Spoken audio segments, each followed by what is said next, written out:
নাও তাড়াতাড়ি কফিটা খেয়ে নাও, না হলে ঠান্ডা হয়ে যাবে। না, আমার এখন কফি খাওয়ার মুড নেই। এই তোরে খাইতে কইছি না, তুই আমার উপরে আবার কথা বলস কেন? না মানে ওই কি না মানে, কফি খাবি নাকি গুলি খাবি? আমি কিছু না বলে রোজার হাত থেকে কফির মগটা নিয়ে নিলাম। রোজা মুচকি হেসে বলল, ওই শোনাটা। আমি কিছু না বলে কফি খাচ্ছি।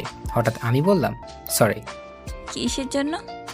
অদ্ভুত দৃষ্টিতে তাকিয়ে বলল, না মানে কিছুক্ষণ আগে তোমার সাথে খারাপ ব্যবহার করেছিলাম না, তাই সরি।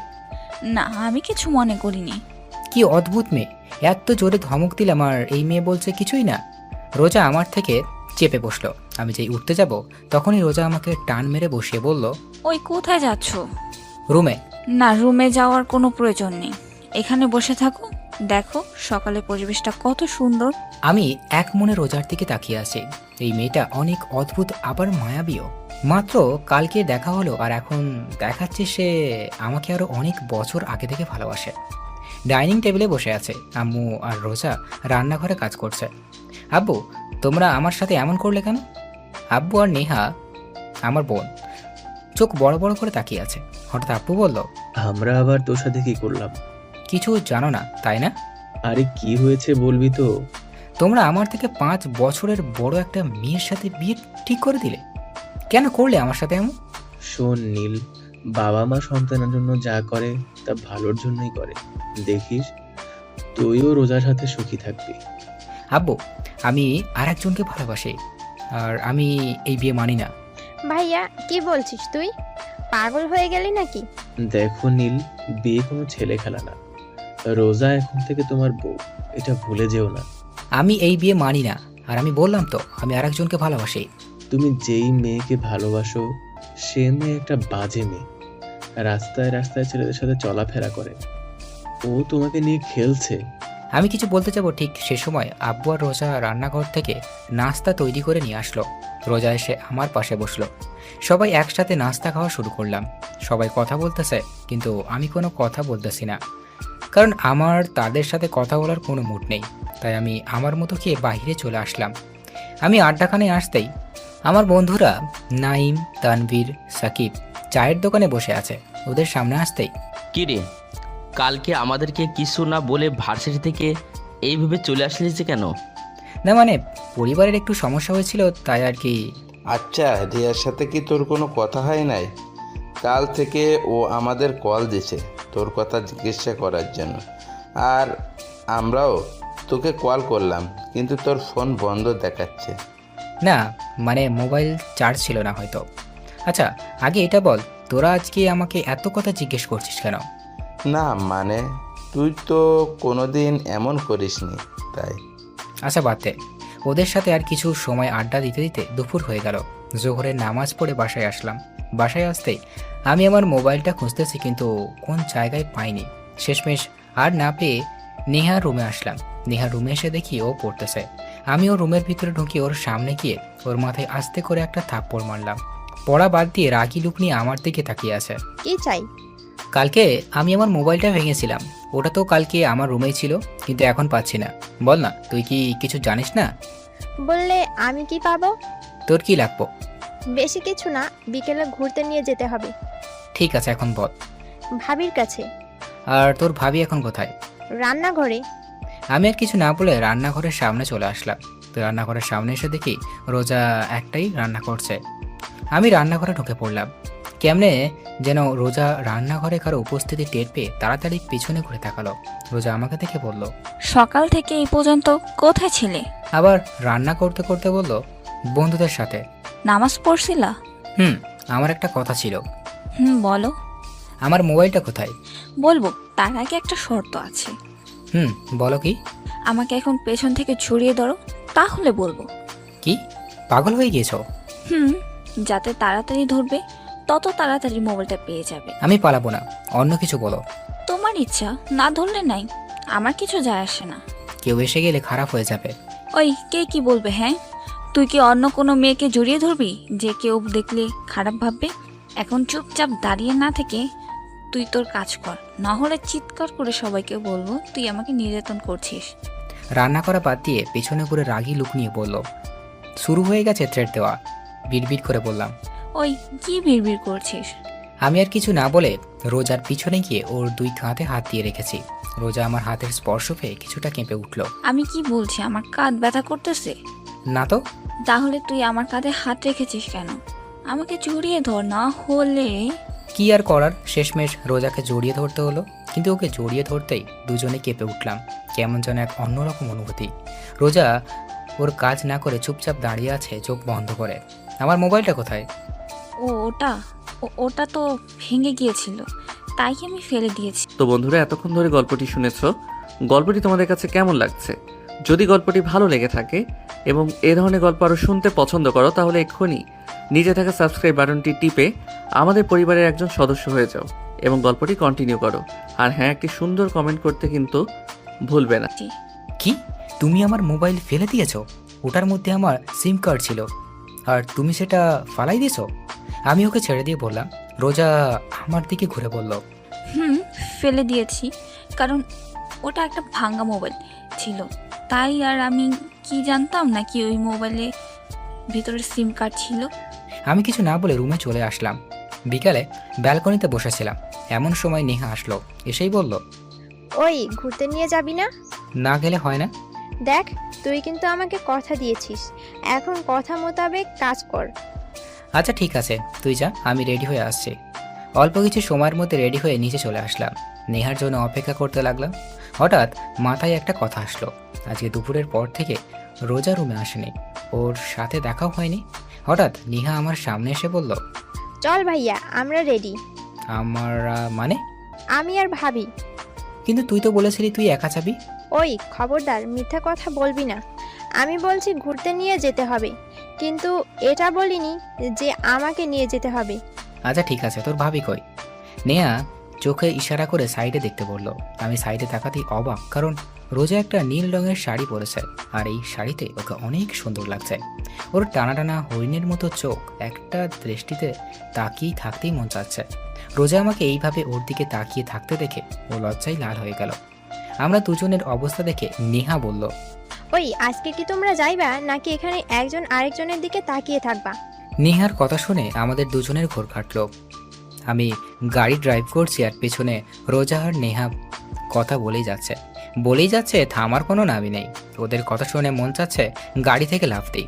হঠাৎ নেহা বলল, ভাইয়া, ওই দোকানদারটার সামনে গাড়ি থামা। কেন? ফুচকা খাবো তাই, এখন কথা কম বলে গাড়ি থামা।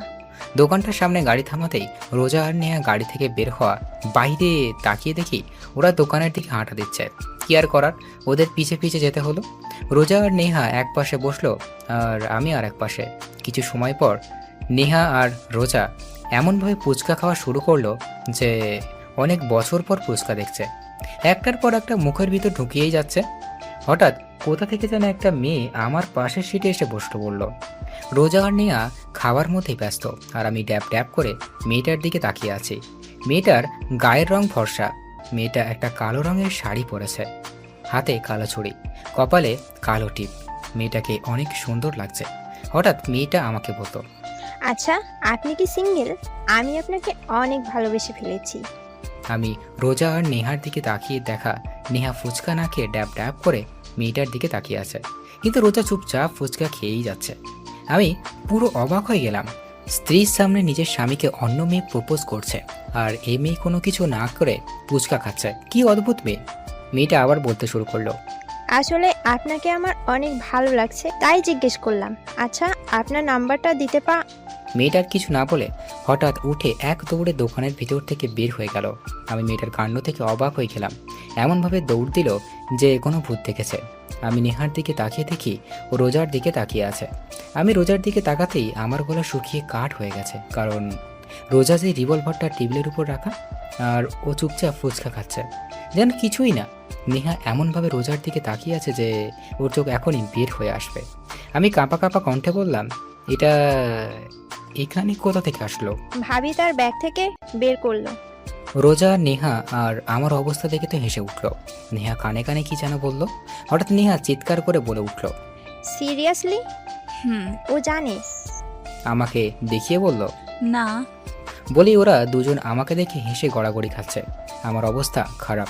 তাড়াতাড়ি করে এক গ্লাস পানি খেলাম, বিল দিয়ে এসে গাড়িতে বসলাম। আমি গাড়ি ড্রাইভ করছি আর ওরা দুইজনে কি যেন নিয়ে হাসাহাসি করছে। আচ্ছা, তুমি কি সব সময় তোমার সাথে এই রিভলভারটা নিয়ে চলাফেরা করো? হুম। ভয় করে না? যেমন? যদি কোনোদিন তোমার কাছে বন্দুক দেখো, পুলিশ তোমাকে ধরে নিয়ে যায়। আমার কথা শুনে ওরা দুজন আবার হাসাহাসি করতে গড়াগড়ি খাচ্ছে। আরও কিছু সময় ঘোরাঘুরি করে রাতে বাসায় আসলাম। রাতে রোজা ওয়াশরুমে গেছে, এই সুযোগে আমি রুম থেকে বের হয়ে নেহার রুমের সামনে আসলাম। ও রুমে এসে দেখি ও মোবাইল চালাচ্ছে। নেহা আমাকে ওর রুমে দেখে মোবাইল চালানো বাদ দিয়ে বলল, ভাইয়া তুই কিছু বলবি? তোকে একটা কথা জিজ্ঞেস করার ছিল। বল। তোর ভাবির ওই সময় তোর কানে কানে কি বলছিল রে? সেটা তো বলা যাবে না। কেন? এটা ভাবি আর আমার সিক্রেট, তাই তোকে বলা যাবে না। আর অন্যের পার্সোনাল ব্যাপার জানতে তোর লজ্জা করে না? নেহার কথা শুনে আমি আহত দৃষ্টিতে ওর দিকে তাকিয়ে আছি। আমার বোন মির্জাফর আর আমি জানতাম না। হঠাৎ পেছন থেকে রোজা বলে উঠল, একদম ঠিক কথা বলেছ নেহা। বলেই নেহার পাশে গিয়ে দাঁড়ালো। আমি রোজার দিকে রাগী দৃষ্টিতে তাকালাম আর কিছু না বলে রুম থেকে বের হয়ে ছাদে গিয়ে দাঁড়ালাম। কিছু সময় পর রোজাও আমার পাশে এসে দাঁড়ালো। আমি রোজার দিকে তাকিয়ে আছি। ওকে অনেক মায়াবী লাগছে। মেয়েটাকে বোঝা প্রচুর মুশকিল। এমন মনে হয় মেয়েটার মনে অনেক রহস্য লুকানো। হঠাৎ রোজা বলল, রাতে এই পরিবেশটা অনেক ভালো লাগে, তাই না? আকাশের দিকে তাকিয়ে বলল, রোজার দিকে তাকিয়ে বললাম, জানো, আমার একটা ফ্রেন্ড ছিল, ওর সাথে সব কিছু শেয়ার করতাম। প্রতিদিন রাতে ওর সাথে ছাদে বসে অনেক আড্ডা দিতাম। ওকে ছাড়া আমার একদিনও ভালো লাগতো না। কিন্তু এইটুকু বলেই রোজা কাঁদতে কাঁদতে ফ্লোরে বসে পড়ল। ও এমনভাবে কান্না করছে যে ওর জীবন থেকে বেশ মূল্যবান কিছু হারিয়ে ফেলেছে। ওর এইভাবে কান্না কেন জানি আমার সহ্য হচ্ছে না। বুকের ভিতর কেমন যেন লাগছে। আমি রোজার পাশে বসে ওর কাঁধে হাত রাখলাম। কি হয়েছিল সেই দিন, আর তুমি এমনভাবে কান্না করছো কেন? রোজা কিছু না বলে আমাকে আষ্টে পিষ্টে জড়িয়ে ধরলো আর আরও জোরে কান্না করতে লাগলো। কান্না করতে করতে হঠাৎ রোজা বলল, আমার একটা কথা রাখবে? বলো। কখন আমাকে একা রেখে চলে যাবে না তো? রোজার কথা শুনে আমি চুপ হয়ে গেলাম। ওর এই প্রশ্নের জবাব কি দিব সেই উত্তর আমার কাছে নেই। কি হলো বললা না? তুমি কি কখনো আমাকে ছেড়ে চলে যাবে? আমি চোখের পানি কেন জানি আমার সহ্য হচ্ছে না। কোনো এক মায়ার দৃষ্টি হচ্ছে। ওর কান্না মাখা মুখ আমি বলেই উঠলাম, না, কোনো দিনও তোমাকে ছেড়ে যাবো না, সব সময় তোমার পাশে থাকবো। রোজা কিছু না বলে আমার বুকে মাথা রেখে বসে থাকলো। আর আমি ভাবতে লাগলাম, আমি তো অন্য কাউকে ভালোবাসি, তাহলে রোজাকে এই কথা কিভাবে বলতে পারলাম? রোজা নিশ্চুপ। রোজা এখনো নিশ্চুপ থাকায় বুঝতে পারলাম ও ঘুমিয়ে পড়েছে। রাত 11টা বেজে গেছে আর আকাশের অবস্থা থেকে বোঝা যাচ্ছে বৃষ্টি আসতে পারে। তাই বেশি দেরি না করে রোজা সাবধানে কোলে তুলে নিলাম। ছাদ থেকে নেমে রুমে যাচ্ছে, এমন সময় আমাদের সামনে নেহা এসে হাজির। তো এত রাতে কোথা থেকে আসা হলো? চুপ, আসতে বল। রোজা ঘুমিয়ে পড়েছে। ফিসফিস করে বললাম, ও, তুই কি করছিস? এত রোমান্টিক একটা সময়, ভাবি তোর কোলে, একটা ছবি তো তুলতে হবেই। নেহার ছবি তোলা হয়ে গেলে আমরা রুমে চলে আসলাম। রোজাকে বিছানায় শুইয়ে দিলাম। আমি ওর উপর পাশে শুয়ে পড়লাম রোজার দিকে মুখ করে। ঘুমন্ত অবস্থায় রোজাকে অনেক মায়াবতী লাগছে। কান্না করার ফলে ওর দু চোখ ফুলে গেছে, নাক লাল হয়ে গেছে। ওকে দেখে আমার একরকম অন্যরকম অনুভূতি কাজ করছে। কেন যেন এখন আর রিয়ার কথা মনে পড়ছে না। মন চাচ্ছে রোজার সাথেই থাকি সব সময়। এই সব ভাবতে ভাবতে কখন যে ঘুমিয়ে পড়লাম মনেই নেই। সকালে ঘুম থেকে উঠে দেখলাম রোজা আমার বুকের উপর মাথা রেখে গুটি সুটি মেরে শুয়ে আছে। রোজাকে বুকের উপর থেকে সরিয়ে একপাশে শুয়ে দিলাম। আমি উঠে ওয়াশরুমে চলে আসলাম। কিছু সময় পর ফ্রেশ হয়ে নিচে আসলাম। কি রে, রোজা কোথায়? ও ঘুমাচ্ছে। ও, তো এখন কি ভার্সিটিতে যাবা? নেহা কি যাবে না? নেহা তোর ফ্রেন্ডের সাথে চলে গেছে। ও, কিছু সময় পর ভার্সিটির উদ্দেশ্যে রওনা দিলাম। কিছু সময়ের মধ্যে ভার্সিটিতে পৌঁছে গেলাম। ভার্সিটির ভিতর ঢুকতে কোথা থেকে যেন রিয়া দৌড়ে এসে আমাকে জড়িয়ে ধরলো আর বলতে লাগলো, ওই, কালকে কোথায় ছিলে আর তোমার মোবাইল বন্ধ কেন? রিয়ার এইভাবে জড়িয়ে ধরা আমার কেন যেন ভালো লাগছে না। ওকে এক ছটকায় নিজের থেকে ছাড়িয়ে নিয়ে বললাম, একটু প্রবলেম হয়েছে তাই আর কি। তো আমি কি কিছু হেল্প করতে পারবো নাকি? না, দরকার নেই, এখন চলো ক্লাস। তাই না, আজকে গল্প করব, চলো। না, আমার এখন গল্প করার কোনো মুড নেই। না, তোমাকে বলেছি না, এখন গল্প করব, চলো। আমি রিয়ার হাত ধরে আমার হাতে এক টান দিয়ে ছাড়িয়ে নিয়ে বললাম, এত বায়না করো কেন? আমি বললাম না আমার এখন তোমার সাথে গল্প করার মুড নেই। সরি। রিয়া কিছু না বলে সেখান থেকে চলে গেল। আর আমি ভাবতে লাগলাম, আজ এই প্রথম আমি রিয়ার সাথে এমন ব্যবহার করলাম, কিন্তু কেন করলাম তা অজানা। অনেক সময় খোঁজার পর ক্যাম্পাসের কোনো এক আম গাছের নিচে বসে আছে। আমি রিয়ার সামনে গিয়ে দাঁড়ালাম। অনেকক্ষণ হয়ে গেল, কিন্তু রিয়া এই পর্যন্ত নিচের দিকে তাকিয়ে আছে। আমি আর না পেরে রিয়ার সামনে বসে পড়লাম। সরি। নিশ্চুপ। সরি বললাম তো। আমার আপনার সরি লাগবে না, আপনি এখন আসতে পারেন। না, আমি এখন আমার জানের সাথে গল্প করব। দরকার নাই আপনার গল্প। আমি রিয়ার পাশে বসে রিয়ার মাথা ধরে আমার কাঁধে রাখলাম। রিয়া আমার কাঁধে মাথা রেখে চুপচাপ বসে আছে। এখন কি কোনো কথা বলার প্রতিজ্ঞা করছো? ঠিক আছে, আমি কোনো কথা বলবো না। আমার সোনুটা কি রাগ করেছে? রিয়ার মুখের কথা শুনে আমার রোজার কথা মনে পড়ে গেল। ওই মেয়ে এখন কি যেন করছে। হঠাৎ রিয়া হালকা ধাক্কা দিয়ে বলল, কি হলো? কি ভাবছো? আমার গালে চুমু দিয়ে বলল, না কিছু। রিয়ার সাথে গল্প করছে। হঠাৎ ক্যাম্পাসে পুলিশের গাড়ি ঢুকলো। ক্যাম্পাসের সবাই গাড়ির দিকে তাকিয়ে আছে। হঠাৎ পুলিশের গাড়ি ভিতর থেকে একজন লোক বের হয়ে আমাদের দিকে আসতে লাগলো। আমি আর রিয়া কিছুটা ভয় পেয়ে গেলাম। লোকটা সামনে এসে বলল, আপনাকে ম্যাডাম ডেকেছে। আমাকে উদ্দেশ্য করে বলল, আমি কি করেছি যে আপনার ম্যাম আমাকে ডেকেছেন? সেটা না হয় ম্যাডামের কাছ থেকেই শুনে নিয়েন। বলেই আমার হাত ধরে টেনে নিয়ে যেতে লাগলো, যারা আমি কোনো আসামি। পুরো ক্যাম্পাসের সবাই আমার দিকে তাকিয়ে আছে, আর ভয়ে আমার গলা শুকিয়ে কাট। হার্টবিট কয়েক গুণ গতিতে লাফাতে লাগলো। লোকটা পুলিশের গাড়ির সামনে এসে বলল, ম্যাম নিয়ে এসেছি। গাড়ির ভিতর যে বসেছিল তাকে বলল, ঠিক, আপনি এখন যেতে পারেন। লোকটা চলে গেল। গাড়ির ভিতর যে মেয়েটা বসেছিল তাকে দেখে আমার মাথায় আকাশ ভেঙে পড়ল। আমার গলা দিয়ে কোনো কথা বের হচ্ছে না। তারপরেও কাঁপা কাঁপা গলায় বললাম, তুমি? তো এখানে কি অন্য কারোর থাকার কথা ছিল নাকি? পুলিশ থাকার কথা। তুমি কি গাঁজা টাজা খাইছো নাকি? না, কেন? তাহলে তুমি কি আমার শরীরে পুলিশের ইউনিফর্মটা দেখো না? তাহলে তুমি কি আসলেই পুলিশ? কোন পোস্টে? ওসি। আচ্ছা, তুমি কি এখন গোয়েন্দার মতো কি শুধু প্রশ্ন করেই যাবে, নাকি গাড়িতে উঠে বসবে? দেখো, পুরো ক্যাম্পাসের সব লোক আমাদের দিকে তাকিয়ে আছে। রোজার কথা শুনে আশেপাশে তাকিয়ে দেখি সবাই আমাদের দিকে তাকিয়ে আছে। রিয়ার দিকে তাকিয়ে দেখিও ওখানে থ মেরে দাঁড়িয়ে আছে। আমি কোনো কথা না বলে গাড়িতে উঠে বসলাম।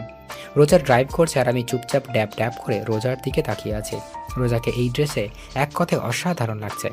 রোজা আমাকে এইভাবে তাকিয়ে থাকতে দেখে লজ্জা মাখা মুখে বলল, ওই, এইভাবে ড্যাব ড্যাব করে তাকিয়ে কি দেখছো? তোমাকে? আমাকে দেখার মতো আমার মাঝে এমন কি আছে? বলতে পারলাম না, কিন্তু তোমাকে অনেক সুন্দর লাগছে। তাই? আচ্ছা, এই কদিন না হয় আমাকে ভয় পাইতাম, এখন কি ভয় লাগছে না? না, ভয় কেন লাগবে? আমার সাথে ফাইজলামি কষ্ট দিলে, আমাকে ছাড়া অন্য কোনো কার সাথে থাকলে তোমাকে জেলে ভরে দিতে পারবো। আমি রোজার কথা শুনে এখন ভয় লাগতে শুরু করলো, কারণ এই মেয়ের কথা বলা যায় না, বিনা কারণে জেলেও ঢুকিয়ে দিতে পারে। আমি রোজার থেকে চোখ ফিরিয়ে বাইরের দিকে তাকিয়ে থাকলাম। আমার অবস্থা দেখে রোজা হেসে ফেলল। কিছুক্ষণ পর রোজা আমাকে নিয়ে লেকের পাড়ে আসলো। রোজা আর আমি একটা বেঞ্চে বসে আছে, কেউ কোনো কথা বলছি না। যা কথা ভেঙে হঠাৎ রোজাই বলল, তোমাকে একটা প্রশ্ন করি। আমার দিকে তাকিয়ে বলল, বলো। ক্যাম্পাসে তোমার সাথে যে মেয়েটা বসেছিল সেটা কি আমার সতীন? রোজার এমন প্রশ্ন করবে তা ভাবতেও পারিনি। ওর এই প্রশ্নের জবাবে কি দিব তা ভেবে পাচ্ছি না। আমাকে চুপ থাকতে দেখে রোজা বলল, এই শোনো, আমি কিন্তু অন্য কারোর সাথে আমার স্বামী ভাগ বসাবো না। তুমি শুধু আমার। অন্য কোনো মেয়ের তাকালে তোমাকে বিনা টিকিটে উপরে পাঠিয়ে দেব। কিছুটা রাগী গলায় বলল, বুঝেছি। আচ্ছা, একটা প্রশ্ন করি। বলো। তুমি জানলে কিভাবে যে ওই মেয়েটার সাথে আমার কিছু চলছে? আমাদের বিয়ের আগে আব্বু বলেছিল তুমি একটা মেয়েকে ভালোবাসো, আর সেই মেয়ে নাকি তোমার সাথে খেলা করেছে।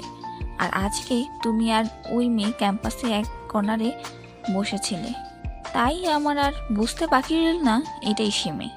তা তোমার কি আমার উপর কোনো রাগ বা কষ্ট নেই? রাগ বা কষ্ট থাকবে কেন? এই যে তোমার স্বামী অন্য মেয়ের সাথে বসেছিল। আমি কি মানুষ নাকি যে আমার কষ্ট থাকবে? এখন চলো, এখানে ভালো লাগছে না। রোজার আচরণ দেখে বুঝলাম ও অনেক কষ্ট পেয়েছে। কেন যেন এই মেয়েকে বুঝতে পারছি না, পুরো অদ্ভুত একটা মেয়ে। তোমরা প্রেম করো, ভালোবাসো, রুম ডেট করো, ভালো কথা, তারপর ছ্যাঁকা খাও, শেষমেশ অন্য ছেলে বা মেয়েকে বিয়ে করে ওই মানুষটার লাইফটা কেন নষ্ট করছো বলতে পারবে একটু? এইসব কাজ কাম না করে বিয়ের আগের দিন রাতে বিষ খেয়ে মরে যাইছো, তারপরেও অন্য জীবনটারে নষ্ট করিস না। আমি গিয়ে রোজার পাশে বসলাম। রোজা কিছু না বলে চুপচাপ ড্রাইভ করতে লাগলো। আমার নিজের ভিতর কেমন যেন একটা গিল্টি ফিল হতে লাগলো। রোজাকে কি বলবো তা খুঁজে পাচ্ছি না। হঠাৎ রোজা একটা মলের সামনে গাড়ি থামিয়ে বলল, নামো। আমরা এখানে কেন এসেছি? ওই তুই নামবি নাকি অন্য কোনো পদক্ষেপ নিব? রাগে লাল বর্ণ ধারণ করে আছে। আমি কিছু না বলে গাড়ি থেকে নেমে রোজার পেছনে পেছনে চুপচাপ হাঁটছে। হঠাৎ রোজা একটা মোবাইলের শোরুমে ঢুকলো। আমি একটু দাঁড়িয়ে ভাবলাম রোজা এখানে কেন এসেছে। কিছু না ভেবে দোকানের ভিতরে ঢুকে পড়লাম। রোজা একটা মোবাইলের সিম কিনলো। আমি চুপচাপ দেখে যাচ্ছি। মোবাইল দেখে আমার লোভ এসে পড়লো, মন চাচ্ছে যদি এই মোবাইলটা আমার হতো। রোজা বিল পেমেন্ট করে আবার বেরিয়ে পড়লো।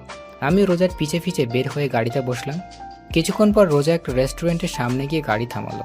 আমার দিকে তাকাতেই আমি গাড়ি থেকে নেমে পড়লাম। রোজার আমি রেস্টুরেন্ট থেকে লাঞ্চ করলাম, কিন্তু রোজা আমার সাথে কোনো প্রকার কথাই বলেনি। আর একটা লজ্জাজনক কথা, সব পেমেন্ট রোজাই করছে, কারণ আমি বেকার। কিছু সময় পর দুজনেই বাসায় চলে আসলাম। বাসায় আসতেই আম্মু রোজাকে ডাকলো। রোজা কিছু না বলে রুমে চলে গেল। আম্মু আমাকে দেখে আমার সামনে এসে বসলো। কি রে, রোজার আবার কি হলো? কই কিছু না তো। দেখ, নীলামার সাথে মিথ্যা কথা বলবি না, বল কি হয়েছে? ও আমার সাথে একটু রাগ করেছে, এইটুকুই। আর কি নিয়ে রাগ করেছে? তেমন কিছু না, আমি এখন রুমে গেলাম বলে ওখান থেকে চলে আসলাম। রুমে এসে দেখি রোজা মার্কেট থেকে যে মোবাইল কিনেছিল সেটা চালাচ্ছে। আমাকে দেখেও না দেখার ভান করে এক মনে মোবাইল চালাতে লাগলো। আমি কিছু না বলে ওয়াশরুমে চলে গেলাম। ওয়াশরুমে এসে ভাবতে লাগলাম যে ওর রাগ ভাঙানো যায় কিভাবে, কিন্তু কোনো আইডিয়া পেলাম না। ওয়াশরুম থেকে বের হয়ে দেখলাম রোজা আগের মতো খাটে বসে মোবাইল গোতাচ্ছে। আমি চুপচাপ রোজার পাশে গিয়ে বসে থাকলাম, কিন্তু এই মায়ার যে জায়গায় কোনো খেয়ালই নেই। আমি ড্যাপ ড্যাপ করে ওর দিকে তাকিয়ে আছি আর ও এক মনে মোবাইলের দিকে। আমি এইবার মাথা নিচু করে বসে রইলাম। হঠাৎ রোজা আমার দিকে ঘুরে বসে একটা মোবাইল বাড়িয়ে দিল। আমি ড্যাপ ড্যাপ করে ওর দিকে তাকিয়ে আছি। আমাকে এইভাবে তাকিয়ে থাকতে দেখে ও বলল, এইভাবে তাকানোর কিছু নেই, তোমার মোবাইল নেই সেজন্য এটা তোমাকে দিলাম। রোজার দিকে তাকিয়ে মনে মনে বললাম, কিপটুস একটা কিপটা। ও আমাকে ওর পুরনো মোবাইলটা ধরিয়ে দিল, আর আমি ভেবেছিলাম ও আমাকে এই নতুন মোবাইলটা দিবে। আমি মুখ কালো করে রোজার দিকে তাকিয়ে আছে, আর রোজা এই ইমোজি মতো আমার দিকে তাকিয়ে আছে। আমি রোজার হাত থেকে মোবাইলটা নিয়ে নিলাম। হঠাৎ রোজা আমাকে বলল, এই একটু সামনে এসো, তোমাকে একটা কথা বলবো। আমি রোজার দিকে একটু এগোতেই রোজা বলল, জানো, এই মোবাইলটা আমার অনেক দিন ধরে কেনার শখ ছিল, তাই এটা আমি রেখে দিলাম। আর আমার এই মোবাইলটা যখন পুরান হয়ে গেছে, তাই এটা তুমি রেখে দাও। রোজার কথা শুনে আমি হেসে উঠলাম। রোজা আমার দিকে অদ্ভুত দৃষ্টিতে তাকিয়ে আছে। হাসছো কেন? তুমি আমার মোবাইলটা নিয়ে অনেক বড় উপকার করলা। মানে? তুমি তো আমাকে তোমার মোবাইল দিয়ে দিলে, তাই এখন আর মোবাইল কেনার কোনো প্রয়োজন নেই। আর আব্বু তো জানে যে আমার মোবাইল নেই, আর আব্বুর থেকে মোবাইল কেনার জন্য ফাও টাকা পাবো, বুঝছো? কিন্তু এই মায়া কি পাগল হয়ে গেল নাকি? রোজা হাসতে হাসতে বিছানায় গড়াগড়ি খাচ্ছে, কিন্তু আমি কিছুই বুঝতে পারছি না এখানে হাসার কি আছে। হাসছো কেন? দাঁড়াও, আগে হেসে নেই, তারপর বলছি। আমি কি কোনো জোকস করেছি? হুম। কি? রোজা একটু হাসি থামিয়ে বলল, তোমার মতে আমি কি আমার টাকা দিয়ে মোবাইল কিনেছি? হুম। এই মোবাইল কেনার টাকা আব্বু আমাকে দিয়েছে, আর বলেছিল তোমাকে একটা ভালো মোবাইল কিনে দিতে। এখন হয়তো বুঝেছো। বলেই আবার হাসতে লাগলো। আমার আব্বুর টাকা দিয়েছিল আমাকে মোবাইল কিনে দিতে? তোমার আব্বু দিয়েছে। আমি বুকে হাত দিয়ে বিছানায় চিত হয়ে শুয়ে পড়লাম আর বলতে লাগলাম, আমার টাকা আমার মোবাইল, অনেক বড় একটা শখ খেয়েছি। আমার অবস্থা দেখে রোজা আমার সামনে এসে বসলো। কি হয়েছে তোমার? এমন করছো কেন? কিছুটা ঘাবড়ে গিয়ে বলল, আমার টাকা আমার মোবাইল। আচ্ছা, টাকা বদলে অন্য কিছু দিলে হবে নাকি? এই মোবাইলটা আমাকে দিলে খুশি হতাম। না, তা হবে না, অন্য কিছু লাগলে বলো। না, আমার অন্য আর কিছু লাগবে না বলে যে উঠতে নিব, রোজা আমার বাম হাত ধরে টেনে আমার উপর শুইয়ে দিল। আমার বুকের উপর উঠে বসলো আর বলতে লাগলো, ওই কি কোথায় যাচ্ছ? ও ওয়াশরুমে যাচ্ছিলাম। কিছু সময় আগে না ওয়াশরুমে গিয়েছিলে? হুম, আবার যেতে মন চাচ্ছিল। কেন? ওয়াশরুমে কি ওই ডাইনি বুড়ি রিয়া আছে নাকি? হুম, কি বললি? আবার বলতো। না মানে কি না মানে মানে বলছিস, ভালো মতো বল। আমি যে কিছু বলতে যাব তার আগেই রোজা ওর মুখ আমার মুখের সামনে নিয়ে আসলো। রোজার নিঃশ্বাস আমার মুখে পড়ছে আর আমার নিঃশ্বাস রোজার মুখে। রোজা কিছুটা কেঁপে উঠল। ও এক দৃষ্টিতে আমার চোখের দিকে তাকিয়ে আছে। আমার চোখ সরিয়ে নিলাম। যেই রোজা সরাতে যাব তার আগেই রোজা আমার ঠোঁটের উপর ওর ঠোঁট নিয়ে নিল। প্রায় 6 মিনিট পাগলের মতো কিস করার পর হঠাৎ আমার নিঃশ্বাস বন্ধ হয়ে যাচ্ছিল, তাই রোজাকে ধাক্কা দিয়ে সরিয়ে ফেললাম। দুজনে হাঁপাতে লাগলাম। রোজা বলল, ওই তুমি আমাকে সরালে কেন? এমন পাগলের মতো কেউ কাউকে কিস করে? আর একটু হলেই তো আমি মরে গিয়েছিলাম।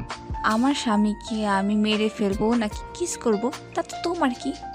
আচ্ছা, তোমার কি লজ্জা করে না? কেন লজ্জা করবে? তোমার থেকে বয়সে একটা ছোট ছেলেকে কিস করতে? আর এই বয়সে কম ছেলেটা আমার স্বামী, তাই আমার যা মন চাইবে তাই আমি করব। বলেই রোজা চলে গেল। আমি ছাদে চলে আসলাম। ছাদে এক কর্নায় দাঁড়িয়ে ভাবতে লাগলাম, এমন মনে হচ্ছে রোজার জন্য আমার ভালোবাসা জন্ম নিয়েছে। ওর এই পাগলামিরগুলো যেন কেন ভালো লাগছে। তাহলে কি আমি রোজাকে ভালোবেসে ফেলেছি? কিন্তু আমি তো রিয়াকে ভালোবাসি। রাতে সবার সাথে খাওয়া দাওয়া করে রুমে এসে খাটে বসে রোজার দেওয়া মোবাইলটা হাতে নিয়ে দেখতে লাগলাম। আর ভাবছি মোবাইলটা চালু করব নাকি বেশি কিছু না ভেবে মোবাইলটা অন করলাম। মোবাইলের ওয়ালপেপার দেখে আমি একটু অবাক হলাম। যেদিন রাতে নেহা আমার আর রোজার যে ছবিটা তুলেছিল সেটা দিয়ে রেখেছে। তার মানে সেই রাতের ঘটনাটা রোজা নেহার থেকে শুনেছে। ওসব ভাবছি, হঠাৎ রোজা রুমে ঢুকলো। কিছু না বলে রুমের দরজা লাগিয়ে আমার সামনে এসে বসলো। আমি এখন ঘুমাবো। তো ঘুমিয়ে যাও, আমি কি তোমাকে ধরে রাখছি নাকি? তুমি কি ঘুমাবে না? হুম, তাহলে ঘুমাও, এত রাতে ফোন চালাচ্ছ কেন?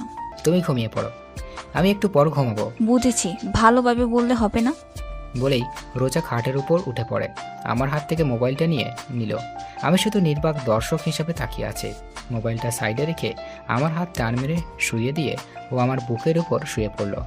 আমি এখনো নির্বাক দর্শক হিসাবে তাকিয়ে আছি। এটা কি হলো? কোথায় আবার কি হলো? তুমি আমার উপর কেন শুয়েছ? বিছানায় তো বালিশ আছে, ওখানে শোও।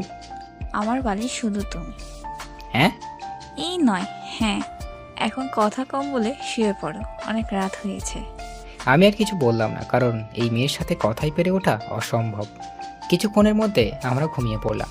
সকালে ঘুম থেকে উঠে দেখলাম রোজা প্রতিদিনের মতো আমার বুকের উপর মাথা রেখে শুয়ে আছে। আজ কি কেন জানি ওর এইভাবে শুয়ে থাকা আমার ভালো লাগছে। আমার ডান হাতটা দিয়ে ওর মুখের উপর আসা চুলগুলোকে ওর কানের পেছনে পুঁজে দিলাম। ও কিছুটা নড়ে উঠলো। কিছুক্ষণ এক দৃষ্টিতে ওর দিকে তাকিয়ে থাকলাম। ওকে অনেক রূপবতী দেখাচ্ছে। রোজাকে সাবধানে বুকের উপর থেকে উঠিয়ে সাইডে শুয়ে দিলাম। আমি ওটা ফ্রেশ হয়ে নাস্তা করে ভার্সিটির উদ্দেশ্যে বেরিয়ে পড়লাম। রিয়াকে কি বলবো তা ভাবতে ভাবতে ভার্সিটির সামনে চলে আসলাম। ভার্সিটির সামনে আসতে দেখলাম রিয়া গেটের সামনে দাঁড়িয়ে আছে। ওকে দেখে বোঝা যাচ্ছে ও কারোর জন্য অপেক্ষা করছে। হঠাৎ রিয়া আমাকে দেখে আমার সামনে দৌড়ে আসলো আর এসে বলতে লাগলো, তুমি ঠিক আছো তো? কি হয়েছে তোমার? এমন দেখাচ্ছে কেন তোমাকে? কালকে ওই পুলিশ তোমাকে ধরে নিয়ে গেল, সেটা নিয়ে আমি অনেক টেনশনে ছিলাম। ও, ওটা আমার এক পরিচিত কাজিন ছিল। ও, আমি তো ভয় পেয়ে গিয়েছিলাম। আচ্ছা এটা বলো, এখানে কার জন্য অপেক্ষা করছিলা? তোমার জন্য অপেক্ষা করছিলাম। কেন? আজকে সারা দিন তোমাকে নিয়ে ঘুরবো। তাই? হুম। তো কোথায় যাইবা এখন? লেকের পাড়ে যাব, চলো। ঠিক আছে চলো। আমি আর রিয়া রিকশায় উঠলাম। রিকশা চলছে তার আপন গতিতে। রিয়া আমার এক হাত চাপড়ে ধরে বসে আছে। ও এইভাবে আমার হাত ধরে থাকা কেন জানি ভালো লাগছে না। কিছু সময়ের মধ্যে লেকের পাড়ে এসে বসে পড়লাম। রিকশা ভাড়া মিটিয়ে আমি আর রিয়া পাশাপাশি হাঁটছে। হঠাৎ রিয়া বলল, চলো এখানে বসি। ঠিক আছে। রিয়া আর আমি পাশাপাশি বসলাম। অনেক সময় হয়ে গেল কিন্তু দুজনেই চুপচাপ বসে আছে। কিছু সময় পর হঠাৎ রিয়া বলল, একটা কথা জিজ্ঞেস করার ছিল। বলো, কি জিজ্ঞেস করতে চাও? সত্যি কথা বলবে তো? বলো, কি এমন কথা? তুমি কি আমার থেকে কিছু লুকাচ্ছ? আমি রিয়ার কথার উত্তরে কি দিব সেটাই ভাবছি। ওকে কি সত্যিটা বলে দিব নাকি? আমাকে চুপ থাকতে দেখে রিয়া বলল, কি হলো? কি ভাবছো? না কিছু না। তুমি কি বলছিলে? আমি বলেছিলাম যে তুমি কি আমার থেকে কিছু লুকাচ্ছ? না মানে আমি আবার তোমার থেকে কি লুকোবো? না মানে তুমি কিছুটা বদলে গিয়েছো, আগের মতো আর নেই। আমি আগের মতোই আছি।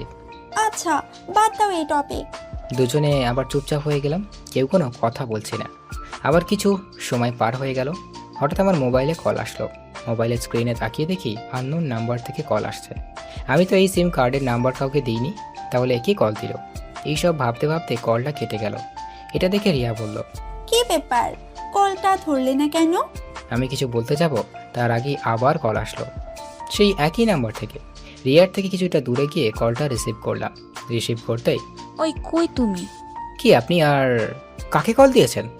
ওই আমি রোজা। রোজা? আমি। এখন কই তুমি? আমি তো এখন ভার্সিটি আছি। সত্যি তো? হুম। ঠিক আছে, বাই। রোজা কলটা কেটে দিল। রোজার গলার আওয়াজ শুনে মনে হলো ও কান্না করছে। হঠাৎ রিয়া আমার পাশে এসে দাঁড়ালো। কি ব্যাপার, কে কল করেছিল? আব্বু। মিথ্যা বললাম। ও, কি বললো? তেমন কিছু না, এমনি কল দিয়েছিল। তুমি আমার থেকে কিছু লুকাচ্ছ না তো? আরে বাবা, আমি আবার কি লুকোবো? আচ্ছা এখন কি খাবে বলো? চলো ফুচকা খাবো।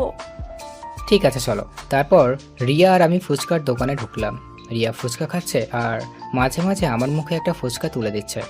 ওর সাথে সময় কাটাতে আমার অনেক ভালো, কিন্তু কেন যেন ভালো লাগছে না। মনে শুধু রোজার সাথেই কথা মনে পড়ছে। হঠাৎ মনে পড়লো এতক্ষণ তো ভার্সিটির সময় শেষ। হঠাৎ আমার মোবাইলে আবার কার যেন কল আসলো। পকেট থেকে মোবাইলটা বের করে স্ক্রিনে তাকিয়ে দেখি রোজা আবার কল করেছে। কিছু না ভেবে কলটা কেটে দিলাম। কলটা কেটে দিয়ে রিয়াকে বললাম, রিয়া আমার এখন যেতে হবে, একটা জরুরি কাজ আছে। না, আজকে আমরা সারাদিন ঘুরবো। তোমাকে আজকে সারাদিন আমার সাথে থাকতে হবে। রিয়া প্লিজ বোঝার চেষ্টা করো, আমার এখন যেতে হবে। রিয়া হালকা কেঁপে উঠলো, কারণ আমি কখনো ওর সাথে এভাবে কথা বলিনি। আচ্ছা ঠিক আছে, যাও। আর সরি। আমি বুঝতে পারলাম ওর সাথে এমনভাবে কথা বলা ঠিক হয়নি। আমি রিয়াকে বুকের সাথে জড়িয়ে ধরে বললাম, সরি প্লিজ, কষ্ট পেও না, একটু রাগ উঠে গিয়েছিল। নিশ্চুপ। প্লিজ সোনা, কথা বলো প্লিজ। তুমি বদলে গিয়েছো, তুমি আর আগের মতো নেই। বলেই রিয়া সেখান থেকে চলে গেল। আমি বিল পেমেন্ট করে দোকান থেকে বের হয়ে আসলাম। রাস্তায় এসে দাঁড়িয়ে আছে, নিজের উপর প্রচুর রাগ হচ্ছে, কিন্তু কারণ খুঁজে পাচ্ছি না। হঠাৎ আমার মোবাইলে রোজা কল আসলো। আমি কল রিসিভ করেই বললাম, আচ্ছা কি সমস্যা আপনার বলেন তো? মানে? এত কল করছেন কেন? না মানে অনেক সময় হয়ে গেছে, ভার্সিটি থেকে আসছো না, তাই ফোন করেছি। আমি কি যেন আপনার কথা চলবো নাকি? আমার যখন বাসায় আসতে মন চাইবে আমি তখনই আসবো। আর শোনেন, আমাকে কল দিয়ে বেশি বিরক্ত করবেন না। বলেই কল কেটে দিলাম। অনেক রাগ হয়েছে রোজার উপর। কেন সে আব্বু এই মেয়েটার সাথে আমার বিয়ে দিল? কয়েকদিনের মধ্যেই আমার আরামের জীবনটাকে তছনছ করে দিল। যত তাড়াতাড়ি সম্ভব এই মেয়েকে আমার জীবন থেকে সরাতেই হবে। মোবাইলটা অফ করে দিলাম আর মনে রাস্তায় হাঁটতে লাগলাম। এইভাবে রাত 11টা বেজে গেল। এখন আর রাত নেই, এখন শুধু ভয় করতেছে বাসায় গেলে আব্বুকে কিভাবে ম্যানেজ করব। ভয়ে ভয়ে বাসার দিকে পা বাড়াতে লাগলাম। কিছু সময়ের মধ্যে বাসায় পৌঁছালাম। ডুপ্লিকেট চাবি দিয়ে বাসার দরজা খুলে হল রুমে আসতেই সিঁড়ি দিয়ে উঠতে যাব, হঠাৎ ডাইনিং টেবিলে দিকে চোখ যেতেই দেখলাম রোজা চেয়ারে বসে টেবিলের উপর মাথা রেখে শুয়ে আছে। ওকে দেখে মনে হচ্ছে ও অনেক সময় ধরে এখানে বসেছিল। ওর জন্য একটু খারাপ লাগলো। আস্তে আস্তে রোজার দিকে এগিয়ে গেলাম। রোজার পাশের টেবিলে বসে টেবিলে নক করলাম। 4 থেকে 5 বার টেবিলে আওয়াজ করার পর রোজার ঘুম ভাঙলো। হলরুমের লাইট জ্বালানোই ছিল। রোজা ওর মুখ তুলতেই আমার কলিজা কেঁপে উঠল, কারণ রোজার চোখে নিচে কালি পড়ে গিয়েছে। দু চোখে একেবারে ফুলে গেছে, নাক ও গালের একেবারে লাল হয়ে আছে। যে মেয়েকে আমি সকালে ভালো দেখেছিলাম, সেই মেয়ের অবস্থা দেখে আমার পায়ের নিচের থেকে মাটি সরে গেল। আমি এক দৃষ্টিতে রোজার দিকে তাকিয়ে আছি। হঠাৎ রোজা বলল, ও তুমি আসছো, বসো, তোমাকে খাবার দিচ্ছি। এক দম নরম গলায় বলল। বলে একটা প্লেটে খাবার বাড়তে শুরু করলো। রোজাকে দেখে অবাক না হয়ে পারছি না, কারণ যে মেয়ে আমাকে কথায় কথায় থ্রেট দিত, একটু ভুল করলেই আমার অবস্থা টাইট করে দিত, আর আজ আমি সারাদিন বাইরে ছিলাম, ওর কলও রিসিভ করিনি, কোথায় ও আমার উপর রেগে থাকবে, কিন্তু তা না করে ও একেবারে শান্ত হয়ে আছে। আমার একটু ভয় হতে লাগলো, কারণ রোজার এই রূপ আমার মোটেও সুবিধা মনে হচ্ছে না।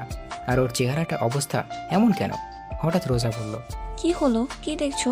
খাবার খাচ্ছ না কেন? আমি কিছু না বলে চুপচাপ খাবার খেতে লাগলাম। কি বলবো ওকে সেটাই ভেবে পাচ্ছি না, কারণ সকাল ওর সাথে যেভাবে কথা বলেছিলাম তা ভেবে বুঝতে পারছি কি থেকে কি শুরু হবো। হঠাৎ আমি নিচের দিকে তাকিয়ে বলতে লাগলাম, সরি, আসলে আজকে তুমি যখন কল দিয়েছিলে তখন আমার মুড একটু খারাপ ছিল, আর সেই সময় তুমি কল দিয়েছিলে তাই তোমাকে একটু বেশিই বলে ফেলেছিলাম। প্লিজ আমাকে মাফ করে দাও। আমি কথাগুলো বলতে বলতে রোজার দিকে তাকিয়ে দেখি ও আবার টেবিলের উপর মাথা রেখে ঘুমিয়ে পড়েছে। আমি টেবিল থেকে উঠে হাত ধুয়ে আসলাম, রোজার সামনে এসে দাঁড়িয়ে রইলাম। এই মেয়েটা এমন অদ্ভুত কেন, যে কোনো জায়গায় ঘুমিয়ে পড়ে? এখন আবার ওকে কোলে করে রুমে নিয়ে যেতে হবে। মুচকি হেসে যেই রোজার শরীরে যেই হাত রাখলাম, তেমন আমি 2 কদম পিছিয়ে চলে গেলাম, কারণ রোজার শরীর ঝড়ে পড়ে যাচ্ছে। আমি অনেক ঘাবড়ে গেলাম, এখন কি করব কিছুই মাথায় আসছে না। আমি তাড়াতাড়ি করে রোজার কাছে গিয়ে ওকে কোলে তুলে নিলাম। রোজাকে কোলে নিয়ে রুমে চলে আসলাম। আসতেই রোজাকে বিছানায় শুইয়ে দিয়ে দৌড়ে গিয়ে ওয়াশরুমে চলে গেলাম। একটা বালতির মধ্যে পানি এনে কাপড় দিয়ে রোজার মাথায় জল পট্টি দিতে লাগলাম। হঠাৎ খেয়াল করলাম রোজা কাঁপছে। বিছানায় সাইড থেকে কম্বলটা নিয়ে রোজার গায়ে জড়িয়ে দিলাম। রোজা কম্বলটা আষ্টে পিষ্টে জড়িয়ে ধরলো, আর আমি ওর মাথার পাশে বসে জলপট্টি দিতে লাগলাম। আর ভাবতে লাগলাম, যেই রোজা আজকে এই অবস্থা তার একমাত্র তাই আমি, আমার জন্যই হয়তো এমন হয়েছে। আজকে ওকে শুধু এতগুলো কথা শুনিয়েছিলাম। সারাটা দিন মেয়েটা কতবার কল করেছিল, কিন্তু একটা বারও ওর কল রিসিভ করিনি। কত যেন কষ্ট পেয়েছে। আর গাধার মতো এসে আমি ওকে ছুঁয়ে খেতে বসে গেলাম। একটা বারও জিজ্ঞেস করলাম না যে তুমি খেয়েছো কিনা। নিজের উপর অনেক রাগ হতে লাগলো। হঠাৎ এমন মনে হলেও আমার গাল বেয়ে পানি গড়িয়ে পড়ছে। এক হাত দিয়ে চেহারায় হাত দিয়ে দেখি আমার চোখে পানি। আমার চোখের পানিটা মায়ের নাকের কষ্টে সেটা অজানা। আমি শেষবার ভেবে কেঁদেছিলাম সেটা আমার মনে নেই। কেন যে মেয়েটা কি এত কষ্ট দিতে গেলাম? রোজার চেহারার দিকে তাকালেই কেন জানি আমার অনেক কষ্ট হচ্ছে। এইভাবে সারা রাত রোজার মাথায় পানি ঢালতে ঢালতে সকাল হয়ে গেল। সকাল 6টা। এখন রোজার শরীরের জ্বর কিছুটা কমে এসেছে। হঠাৎ আমি রোজার জামার দিকে খেয়াল করে দেখলাম পানি ঢালতে ঢালতে ওর জামা বেশ খানিকটা ভিজে গিয়েছে। এখন হইল আর এক সমস্যা, রোজা জামা চেঞ্জ করব কিভাবে? কিন্তু কিছু সময় ভাবে আমি রুম থেকে বের হয়ে নেহার রুমের সেখানে আসলাম। নেহার রুমের সামনে এসে বেশ খানিকটা সময় ধরে নেহাকে ডাকার পর নেহা দরজা খুলতেই বলল, কি হয়েছে? সমস্যা কি? আপনি এত সকালে আমাকে ডাকছেন কেন? নেহা, আমার সাথে এতটুকু বলেই চুপ হয়ে গেলাম, কারণ আমার বোন আমাকে আপনি করে বলছে। কি হলো বোন, তুই আমাকে আপনি করে বলছিস কেন?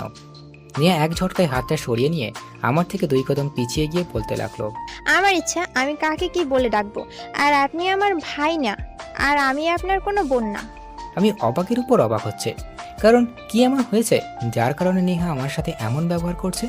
কেন জানি ওর কথাগুলো আমার ভিতরে কেমন যেন ব্যথা অনুভব হতে লাগলো। হঠাৎ নেহা আমার মুখের সামনে চুটকি বাজিয়ে বলল, কি হলো? আপনি কেন এসেছেন এখানে? রোজার কি হয়েছে ভাবির? কি বলেন, কি হয়েছে ভাবির? কিছুটা ঘাবড়ে গিয়ে বলল। আমি কিছু বলার আগেই নেহা আমাকে পাশ কাটিয়ে আমার রুমের দিকে দৌড় দিল। আমি দাঁড়িয়ে না থেকে নেহার পিছনে পিছনে গেলাম।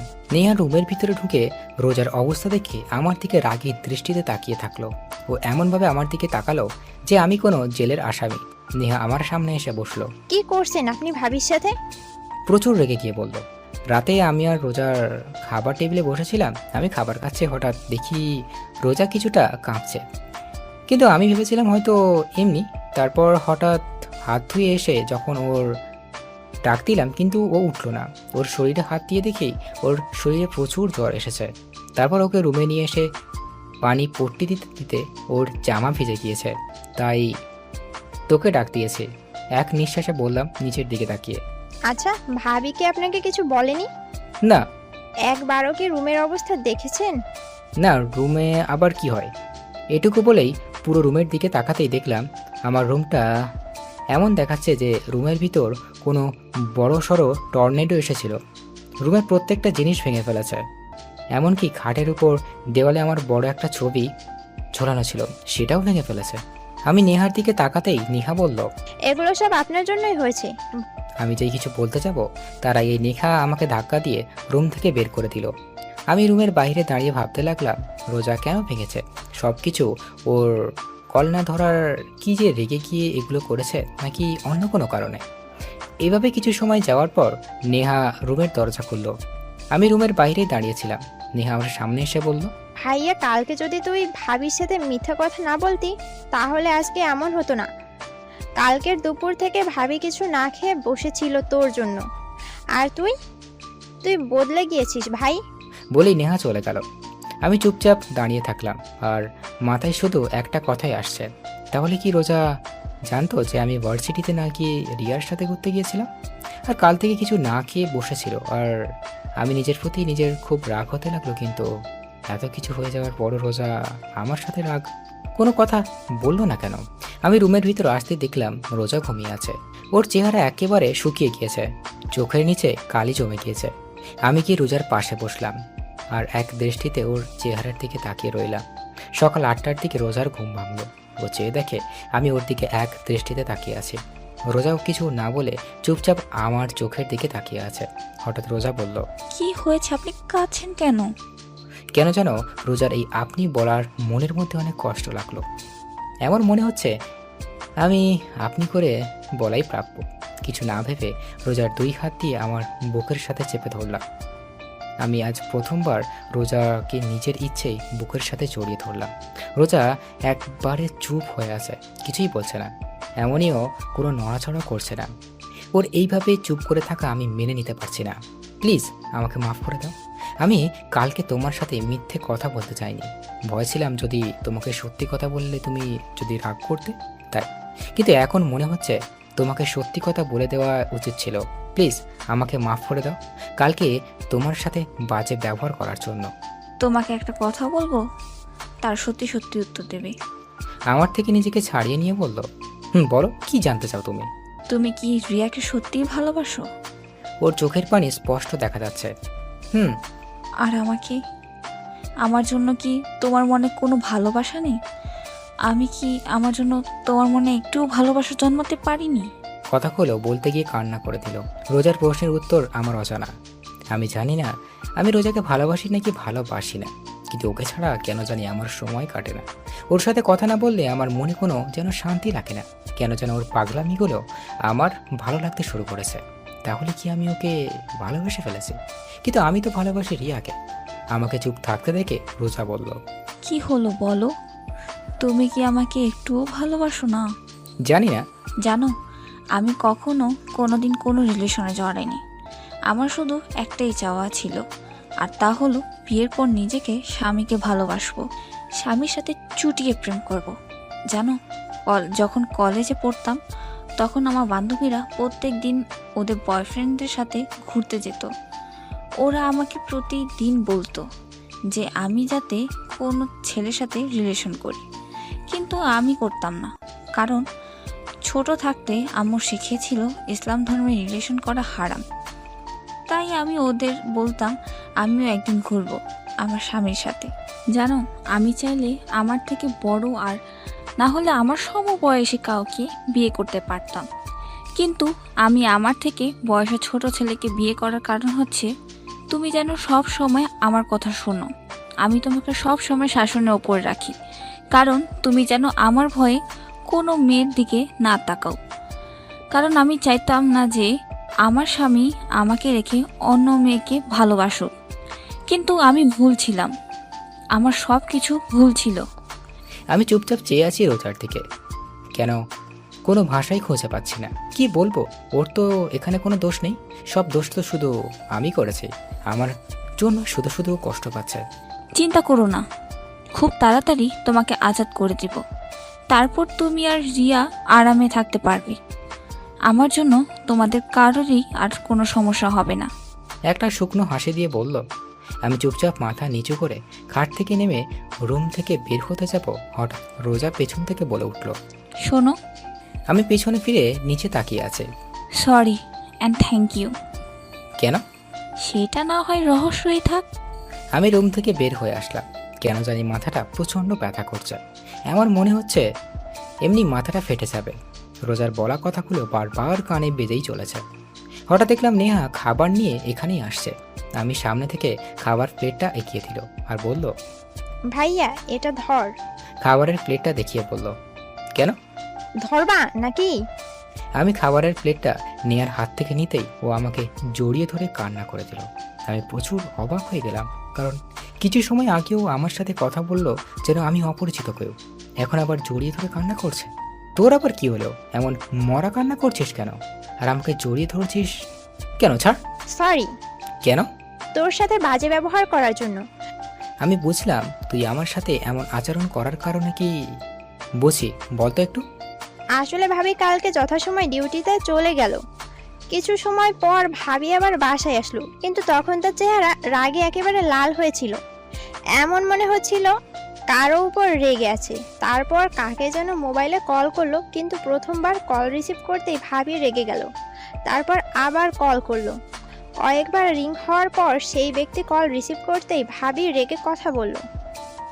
কিছু সময় পর বুঝতে পারলাম ভাবি তোকে কল করেছে। কিছু সময় পর ভাবি আবার তোকে কল করলো, কিন্তু হঠাৎ কে যেন ভাবির কান্না করতে করতে রুমে চলে গিয়ে ভিতর থেকে দরজা বন্ধ করে দিল। ভাবিকে অনেক ডাক দিলাম, কিন্তু ভাবি দরজা খুলল না। একটু বলেই জোরে জোরে শ্বাস নিতে লাগলো। অবাক যেই বলতে যাবে, নেহা আমার দিকে তাকিয়ে।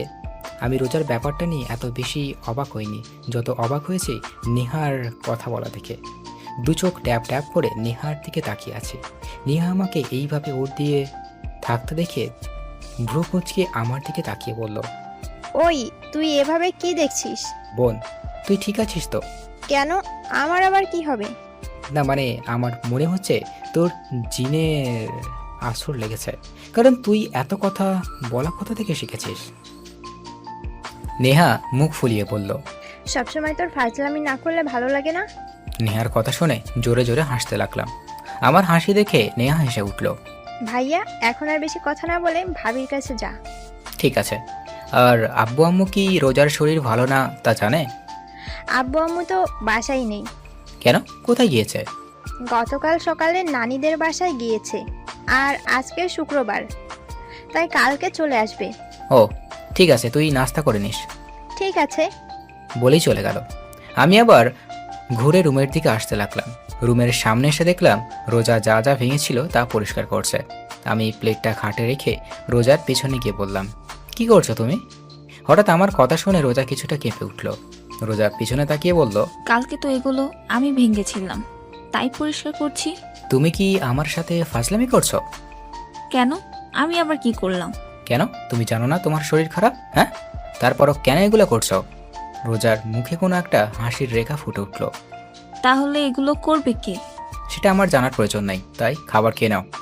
রোজা উঠে চুপচাপ গিয়ে খাটে বসে থাকলো। খাবার না খেয়ে আমার চেহারার দিকে তাকিয়ে আছে। আমি রোজার সামনে গিয়ে বললাম, কি হলো, খাবার খাচ্ছ না কেন? খাবার খেতে মন চাচ্ছে না। সেটা না হয় বুঝলাম, কিন্তু আপনার কেন খেতে মন চাচ্ছে না? জানি না। আমি খাবারের প্লেটটা হাতে নিয়ে বললাম, ফাজলামি বাদ দেন আর এখন চুপচাপ খাবার খাবেন। আমি আর কোনো কথা শুনতে চাই না। আমি রোজাকে খাইয়ে দিচ্ছে আর রোজা চুপচাপ খেয়ে যাচ্ছে। ওর চেহারার থেকে বোঝা যাচ্ছে ও এটাই চাইছিল, যে আমি ওকে নিজের হাতে খাইয়ে দিই। ভাববেন না যে আমি আপনাকে ভালোবাসি তাই খাইয়ে দিচ্ছে। আমি চাই না আমার জন্য কেউ না খেয়ে থাকুক, তাই আপনাকে খাইয়ে দিচ্ছে। রোজা কিছুই বলল না, চুপচাপ খেয়ে যাচ্ছে। রোজাকে খাইয়ে জ্বরের ওষুধ খাইয়ে দিয়ে বিছানায় শুইয়ে দিলাম। ও চুপচাপ দেখেই যাচ্ছে। পুরো রুম গোছানো শেষ হলে 12:30টায় গোসল করে নামাজের জন্য রেডি হয়ে বেরিয়ে পড়লাম। কিছু সময় পর নামাজ পড়ে মসজিদ থেকে বের হয়ে আসলাম। এখন হলো আর এক সমস্যা, মাথা ব্যথা প্রচণ্ড বেড়ে গেছে। সারা রাত জেগেছিলাম, আবার সকালে নাস্তাও করিনি। পুরো শরীর ক্লান্ত লাগছে। কোনো রকমে বাসায় আসলাম। কারোর সাথে কোনো কথা না বলে চুপচাপ রুমে এসে শুয়ে পড়লাম। এক ঘুমে বিকাল 5টা। রোজার ডাকে ঘুম ভাঙলো। কি হলো, আর কত ঘুমাবে, ওঠো। আমি ওটা ওয়াশরুমে চলে গেলাম। ফ্রেশ হয়ে এসে আবার বিছানার উপর শুয়ে পড়লাম। কিছুক্ষণ পর রোজা আবার রুমে আসলো খাবার নিয়ে। আমাকে আবার ঘুমিয়ে থাকতে দেখে আবার আমার কাছে এসে বলল, এই কি হলো, আবার ঘুমিয়ে পড়লা কেন? আমি উঠে বসলাম। প্লিজ দেখো, আমার ভালো লাগছে না, মাথা ব্যথা করছে, আমি এখন ঘুমাবো। ঠিক আছে, খাবার খেয়ে ঘুমিয়ে পড়ো, কেমন? আমার এখন খাবার খাওয়ার মুড নেই, আমি এখন ঘুমাবো। যেই শুতে যাব। এই তোকে আমি শুতে বলেছি? রোজার চিৎকার শুনে আমার ঘুমানোর স্বাদ মিটে গেছে। আমি বসে আছি আর রোজা আমাকে খাইয়ে দিচ্ছে। রোজাকে দেখে এমন মনে হচ্ছে ও আর আমার মাঝে কিছুই হয়নি। ও যেতে পারছে, স্বাভাবিক থাকার চেষ্টা করছে। কিছু সময় পর এখন ঘুমাতে পারবো। ঘুমাও, তবে একটা কথা ছিল। কি? রিয়া কল করেছিল। কি? ভয় পেও না, আমি রিয়াকে আমাদের ব্যাপারে কিছু বলিনি। রোজার চোখের জল স্পষ্ট বোঝা যাচ্ছে। ও আর কিছু না বলে দৌড়ে রুম থেকে বেরিয়ে গেল। হঠাৎ মোবাইলটা বেজে উঠল। খাটের কর্নার থেকে মোবাইলটা নিয়ে স্ক্রিনে তাকিয়ে দেখি রিয়া কল করেছে। কেন জানি রিয়ার কলটা ধরতে মন চাচ্ছে না। মোবাইলটা অফ করে দিলাম। বাল কনফিউজ হইয়া গেছি, আসলে আমি ভালোবাসি কাকে। ঘুম আর আসলো না। খাট থেকে নেমে ব্যালকনিতে গিয়ে বসে থাকলাম। রাতে খাবার খেয়ে রুমে বসেছিলাম, তখন রোজা আসলো। কোনো কথা না বলে লাইট অফ করে খাটে এসে আমার বুকের উপর মাথা দিয়ে শুয়ে থাকলো। রোজার এমন কাছে আমি বেশ অবাক হচ্ছি। হঠাৎ রোজা বলল, একটা প্রশ্ন করি? কাঁদো কাঁদো গলায় বলল, আমি যখন না থাকবো তখন কি তুমি আমাকে মিস করবে? আমি কিছু বললাম না, চুপচাপ চোখ বন্ধ করে শুয়ে থাকলাম। ঘুমিয়ে পড়েছো? নিশ্চুপ। রোজা শুধু ফুঁপিয়ে ফুঁপিয়ে কাঁদতে লাগলো। এক সময় ও কান্না করতে করতে ঘুমিয়ে পড়ল। আমি রোজাকে আমার বুকের সাথে খুব শক্ত করে জড়িয়ে ধরলাম। কেন জানি এই মেয়ের চোখের পানি আমার সহ্য হয় না।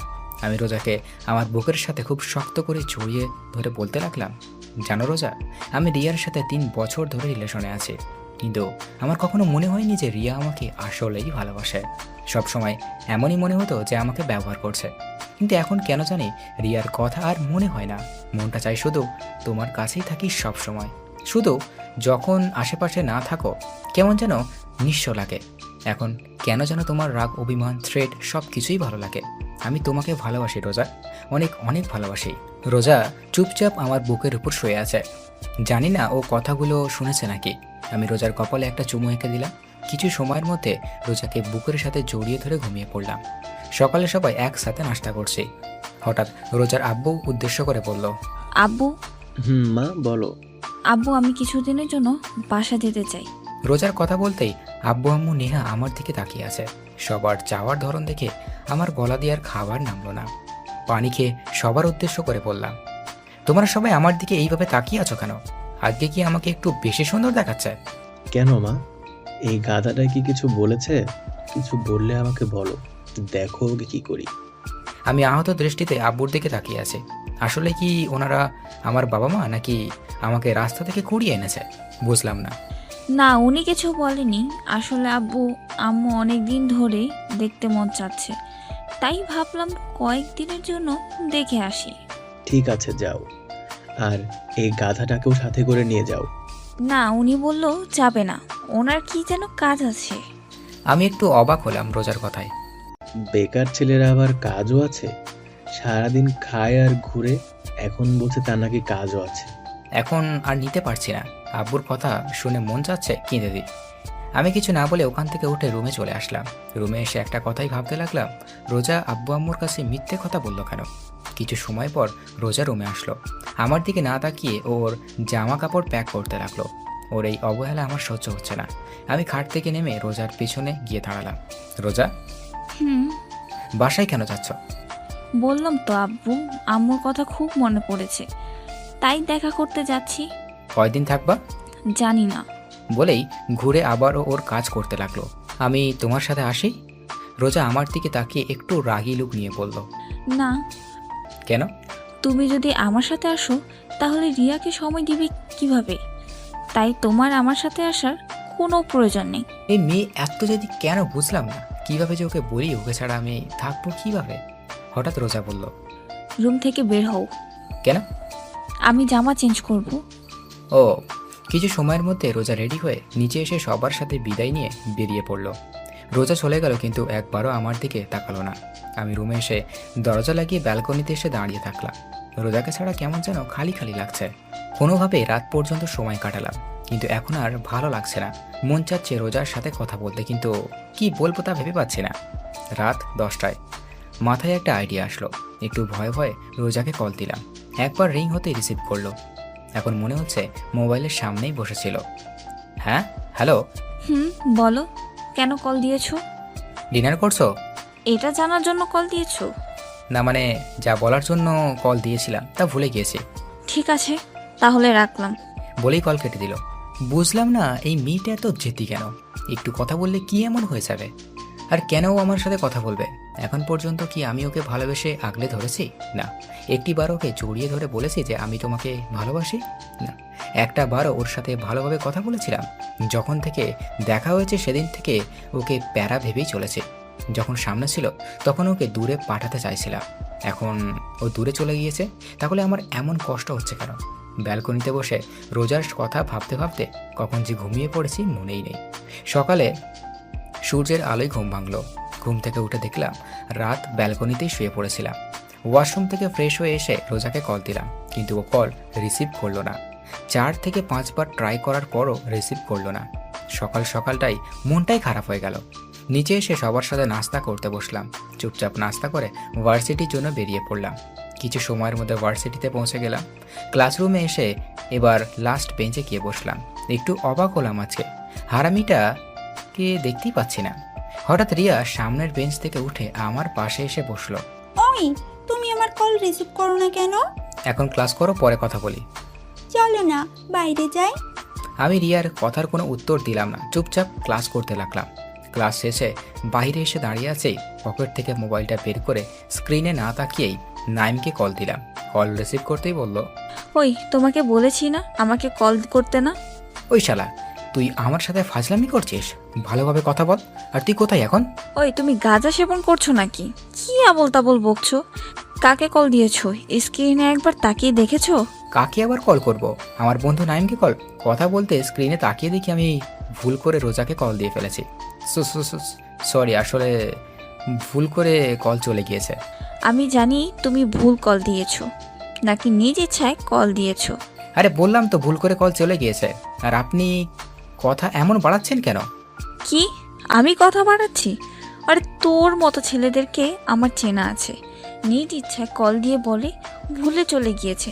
ঢং করিস তুই আমার সাথে? দেখো, তুমি ভুল ভাবছো। তোমার সাথে কথা বলার আমার কোনো ইচ্ছেই নেই। আর আমার অনেক কাজ আছে। আরও ভালোভাবে কথা বলো। তুই করে কিন্তু আমিও বলতে পারি। বাহ, বেকার ছেলের আবার কাজও আছে। কলটা কেটে দিলাম। প্রচুর রাগ উঠতেছে। যে কোনোভাবে এই বেকার নামের ট্যাগটা সরাতে হবে। রোজার বলা কথাগুলো প্রচুর রাগ উঠতেছে। বললাম যে ভুল করে কল চলে গিয়েছে, তা না শুনে তুই করে করা শুরু করে দিয়েছে। রিয়া পেছন থেকে অনেকবার ডাকতেছিল, কিন্তু ওর সাথে কোনো কথা না বলে ক্যাম্পাস থেকে বের হয়ে আসলাম। এখন উদ্দেশ্য হচ্ছে চৌধুরী ইন্ডাস্ট্রিজ। কিছু সময়ের মধ্যে পৌঁছে গেলাম। কোম্পানির ভিতরে ঢুকে আব্বুর কেবিনের দিকে যাচ্ছি। হঠাৎ আব্বুর পিএ শামসুল হক, বয়স 47 হবে, সামনে এসে বলল, আরে বাবা, কেমন আছো? আঙ্কেল আমি ভালো আছি, আপনি কেমন আছেন? আর আব্বু কি কেবিনে? আমিও ভালো আছি। আর বড় স্যার তো এখন একটা ইম্পর্টেন্ট মিটিংয়ে আছেন, তুমি কেবিনে বসো, আমি বড় স্যারকে বলছি। আমি ওনার সাথে আর কোনো কথা না বলে মিটিং রুমের দিকে আগাচ্ছি। রুমের দরজা খুলে ভিতরে ঢুকে দেখলাম আব্বু আসলেই অনেক ইম্পর্টেন্ট একটা মিটিং করছিল, কারণ অনেক লোক ছিল রুমে। সবাই আমার দিকে তাকিয়ে আছে। আব্বু তোমার সাথে কথা ছিল।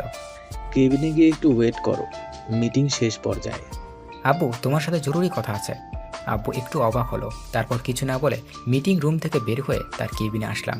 আসতেই আব্বু বলল, আপনার চরণ আমার কোম্পানিতে ফেলে আমার কোম্পানিটা ধন্য করে দিলেন। তুমি কি আমার সাথে মজা নিচ্ছ?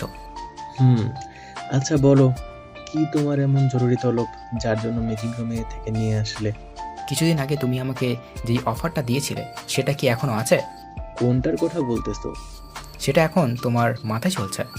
আমার মাথায় এখন চলছে সেই 6 মাস আগের ঘটনা, যেটা তুমি অফিসের প্রথম দিনেই করেছিলে। 6 মাস আগে আমি কি এমন করেছিলাম? আমি, নেহা, আব্বু, আম্মু বসে সকালে নাস্তা করছিলাম। হঠাৎ আব্বু বলল, নীল। আমি খাওয়া দাওয়া বাদ দিয়ে আব্বুর দিকে তাকিয়ে আছি। আমার মনে মনে দোয়া করছি, কারণ আব্বু যতদিন আমাকে খাবার টেবিলে ডেকেছে কোনো না কোনো বাঁশ আমি অবশ্যই পেয়েছি। হঠাৎ নেহা আমাকে হালকা ধাক্কা দিয়ে বলল, ওই ভাইয়া, কি ভাবছিস? বেশি কিছু না, আব্বু আমাকে কোনো বাঁশ দেবে সেটা পরিকল্পনা করতেছি। কি বললি? না কিছু না। নীল, আজকে তুমি আমার সাথে অফিসে যাইবা। ও, শুধু আজকেই? এটা কোনো ব্যাপার না। আজকেই না, শুধু প্রত্যেক দিন যেতে হবে। মার ডালা রে। আব্বু প্লিজ এই অত্যাচার আমার উপর আর করো না। এক হলো আমার সাথে অফিসে চলো, আর না হলে আমার বন্ধুর মেয়েকে বিয়ে করো। আমি তো তোমার সব বন্ধুদের চিনি, কিন্তু তাদের কারোর তো কোনো মেয়ে নেই, আর থাকলে তাদের বিয়ে হয়ে গিয়েছেন। তুমি আমার এক বন্ধুকে এখন পর্যন্ত দেখোইনি, কারণ ওরা এখানে থাকে না। এখন বলো, অত্যাচার সহ্য করবে নাকি বিয়ে করবে? আমি রাজি। কি, তুই বিয়ে করতে রাজি? আরে না, আমি আব্বুর সাথে অফিসে যেতে রাজি। কি আর করার, নাস্তা করে অফিসের জন্য রেডি হয়ে আব্বুর সাথে অফিসে আসতে হলো। অফিসে এসে আব্বুর সামনে একটা ঘোষণা করলো যে এখন থেকে এই কোম্পানির সব দায়িত্ব আমার উপর। আব্বু আমাকে আমার কেবিন দেখিয়ে দিল। কেবিনে গিয়ে বসতে না বসতেই দরজায় শামসুল হক নক করলো। স্যার আসবো? আসেন। শামসুল হক ভিতরে আসতেই আব্বু বলল, শামসুল সাহেব, আজ থেকে আপনি আমার ছেলের বিয়ে। ওকে সবকিছু ভালোভাবে বুঝিয়ে দিবেন। চেয়ার থেকে উঠে বলল, ঠিক আছে স্যার। আব্বু তুমি কি এখন কোথাও যাবে নাকি? বাসায় যাচ্ছি তোমার আম্মুকে সময় দিতে। আর আমি? তুমি আমার কোম্পানিটাকে সময় দাও। 3 ঘন্টা শামসুল হক মানে আমার বিয়ে আমার মাথা খাইল। তারপর আমাকে সব বুঝিয়ে দিয়ে উনি চলে গেলেন। আর আমি এই সুযোগে আব্বুকে একটা মেসেজ করে অফিস থেকে পালিয়ে গেলাম। 2 দিন পর্যন্ত বাসায় না এসে হোটেলে থাকলাম, কারণ আম্মু বলেছিল আব্বু নাকি রেগে আছে। তাই আব্বুর রাগ কমার পরই বাসায় আসলাম। ভেবেছিলাম আব্বু হয়তো বিয়েটা কথাটা ভুলে গিয়েছে, কিন্তু কিছুদিন আগেই আব্বুর কথা মতো আমার বিয়ে করিয়ে দিল তার বন্ধুর মেয়ের সাথে। বর্তমানে এখন খেয়াল হয়েছে আপনার, আপনি কি করছিলেন। ও, ওটা তো ভুল হয়ে গিয়েছিল। এখন আমি আর সেই ভুল করার আর সুযোগ দিতে চাই না। আব্বু প্লিজ, এখন আমি ভালো হয়ে গেছি, ভালোভাবে সব দায়িত্ব পালন করব। আর ও দিনের জন্য সরি। একবার ভেবে দেখো, এটা কিন্তু অনেক বড় দায়িত্ব। এই বেকার নামের ট্যাগটা সরাতে আমি সব করতে রাজি। ঠিক আছে, তাহলে আমি মিটিংটা শেষ করে শামসুল সাহেবকে তোমার কথা বলে বাসায় চলে যাচ্ছি। ঠিক আছে। আব্বু চলে গেল। কিছু সময় পর শামসুল হক এসে আমাকে আগের মতো সব কিছু বুঝিয়ে দিতে লাগলো। সন্ধ্যা অফিস থেকে বের হলাম। আজকের দিনটা কেমন যেন লাগছে। আজকে থেকে আর কেউ আমাকে বেকার বলবে না, এটা ভেবে এক অন্যরকম ভালো লাগা কাজ করছে। রিকশায় করে বাসায় আসলাম। বাসায় আসতেই কারোর সাথে কোনো কথা না বলে দিলাম এক ঘুম। রাত 10টায় ঘুম থেকে উঠলাম, ফ্রেশ হয়ে নিচে আসলাম। আব্বু আম্মু নেহা কি নিয়ে যেন হাসাহাসি করছিল, কিন্তু আমাকে দেখেই সবাই চুপ হয়ে গেল। আম্মু উঠে আমার কাছে এসে বলল, বাহ, আমার ছেলেটা এখন বেকার নয়, এত বড় হয়ে গিয়েছে আর আমি বুঝতেই পারলাম না। আমার সাথে কি তোমরা মজা নিচ্ছ? হুম। 1 সপ্তাহ পর আজকের অফিসে যেতে মন চাচ্ছে না, কারণ কাল সারা রাত রোজার কথা ভাবতে ভাবতে না ঘুমে কাটিয়ে দিয়েছে। সেই দিনের পর থেকে রোজার সাথে এখন পর্যন্ত আমার কোনো যোগাযোগ হয়নি। প্রতিটা মুহূর্তে ওর কথা মনে হয়, কিন্তু কথা বলতে পারি না, কারণ সব দোষ আমার। কিন্তু আব্বু আম্মু রোজার ব্যাপারে কোনো কথা বলছে, কারণ কি? ব্যালকনিতে দাঁড়িয়ে এগুলো ভাবছিলাম, হঠাৎ পেছন থেকে নেহা বলল, ভাইয়া নাস্তা করবি না? আম্মু ডাকছে। তুই যা, আমি আসছি। নেহা আমার সামনে এসে আমাকে জড়িয়ে ধরে বলল, ভাইয়া তুই কি কোনো ব্যাপার নিয়ে আপসেট? না, কেন, কি হয়েছে? কিছুদিন ধরে দেখছি তুই কেমন যেন মনমরা হয়ে আছিস। তুই যদি আমার সেদিনের কথার জন্য কষ্ট পেয়ে থাকিস তাহলে আমাকে মাফ করে দে। ওরে আমার পাগলি বোন রে, আমি কি একবারও বলেছি যে আমি কোনো ব্যাপার নিয়ে আপসেট? পাগলি এত বেশি বুঝিস কেন? সত্যি তো তুই কোনো ব্যাপার নিয়ে আপসেট না? না। তাহলে একটা কথা বলি। এতক্ষণ যাবত তোর বকবক করেই যাচ্ছিস, এখন কি একটা কথা বলতে আবারও পারমিশন লাগে? আয় না, আজকে বিকালে কোথাও ঘুরতে যাই। আমি নেহার কথা শুনেও না শোনার ভান করে দৌড়ে রুম থেকে বের হয়ে নিচে চলে আসলাম। আর নেহা আমার পেছনে পেছনে দৌড়ে চলে আসলো। আব্বু আগেই অফিসে চলে গিয়েছে, তাই আমি, আম্মু আর নেহা একসাথে নাস্তা করছি। নেহা বকবক করেই যাচ্ছে। আম্মুকে কিছু বলো না প্লিজ। আম্মু ওকে বললো না আমাকে ঘুরতে নিয়ে যেতে? আমাকে তোদের ভাই বোনের ঝগড়ায় জড়াবি না, তোদেরটা তোরাই সমাধান কর। তুই আমার সাথে যাবি কেন? তোর বয়ফ্রেন্ডের সাথে যা। শোন, আমার কোনো বয়ফ্রেন্ড নেই, আর বিয়ের আগে রিলেশন করা হারাম। আর বিয়ের পর আমার স্বামীর সাথে ঘুরবো, তখন আর তোকে বলবো না। এখন বল, নিয়ে যাবি নাকি না? নেহার কথাটা শুনে রোজার কথা মনে পড়ে গেল। ও পাগলি মেয়েটাও তো আমাকে প্রত্যেকটা দিন এই একই কথাই বলতো, কিন্তু আমি তখন ওর কথায় কোনো মূল্যই দিতাম না। ওই ভাইয়া, কি ভাবছিস? বল না, নিয়ে যাবি নাকি? আচ্ছা ঠিক আছে, নিয়ে যাব। এখন আবার মাথা না খেয়ে খাবার খা। বিকালে আসরের নামাজ আদায় করে বাড়িতে আসলাম। তারপর নেহাকে নিয়ে ঘুরতে বের হলাম। নেহার সাথে ঘুরতে ঘুরতে রাত 8টা বেজে গেল।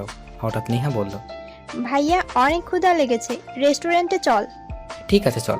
নেহাকে নিয়ে একটা রেস্টুরেন্টে আসলাম। রেস্টুরেন্টে গিয়ে এক টেবিলের দিকে আমার চোখ আটকে গেল, কারণ রিয়া একটা ছেলের সাথে বসে আছে।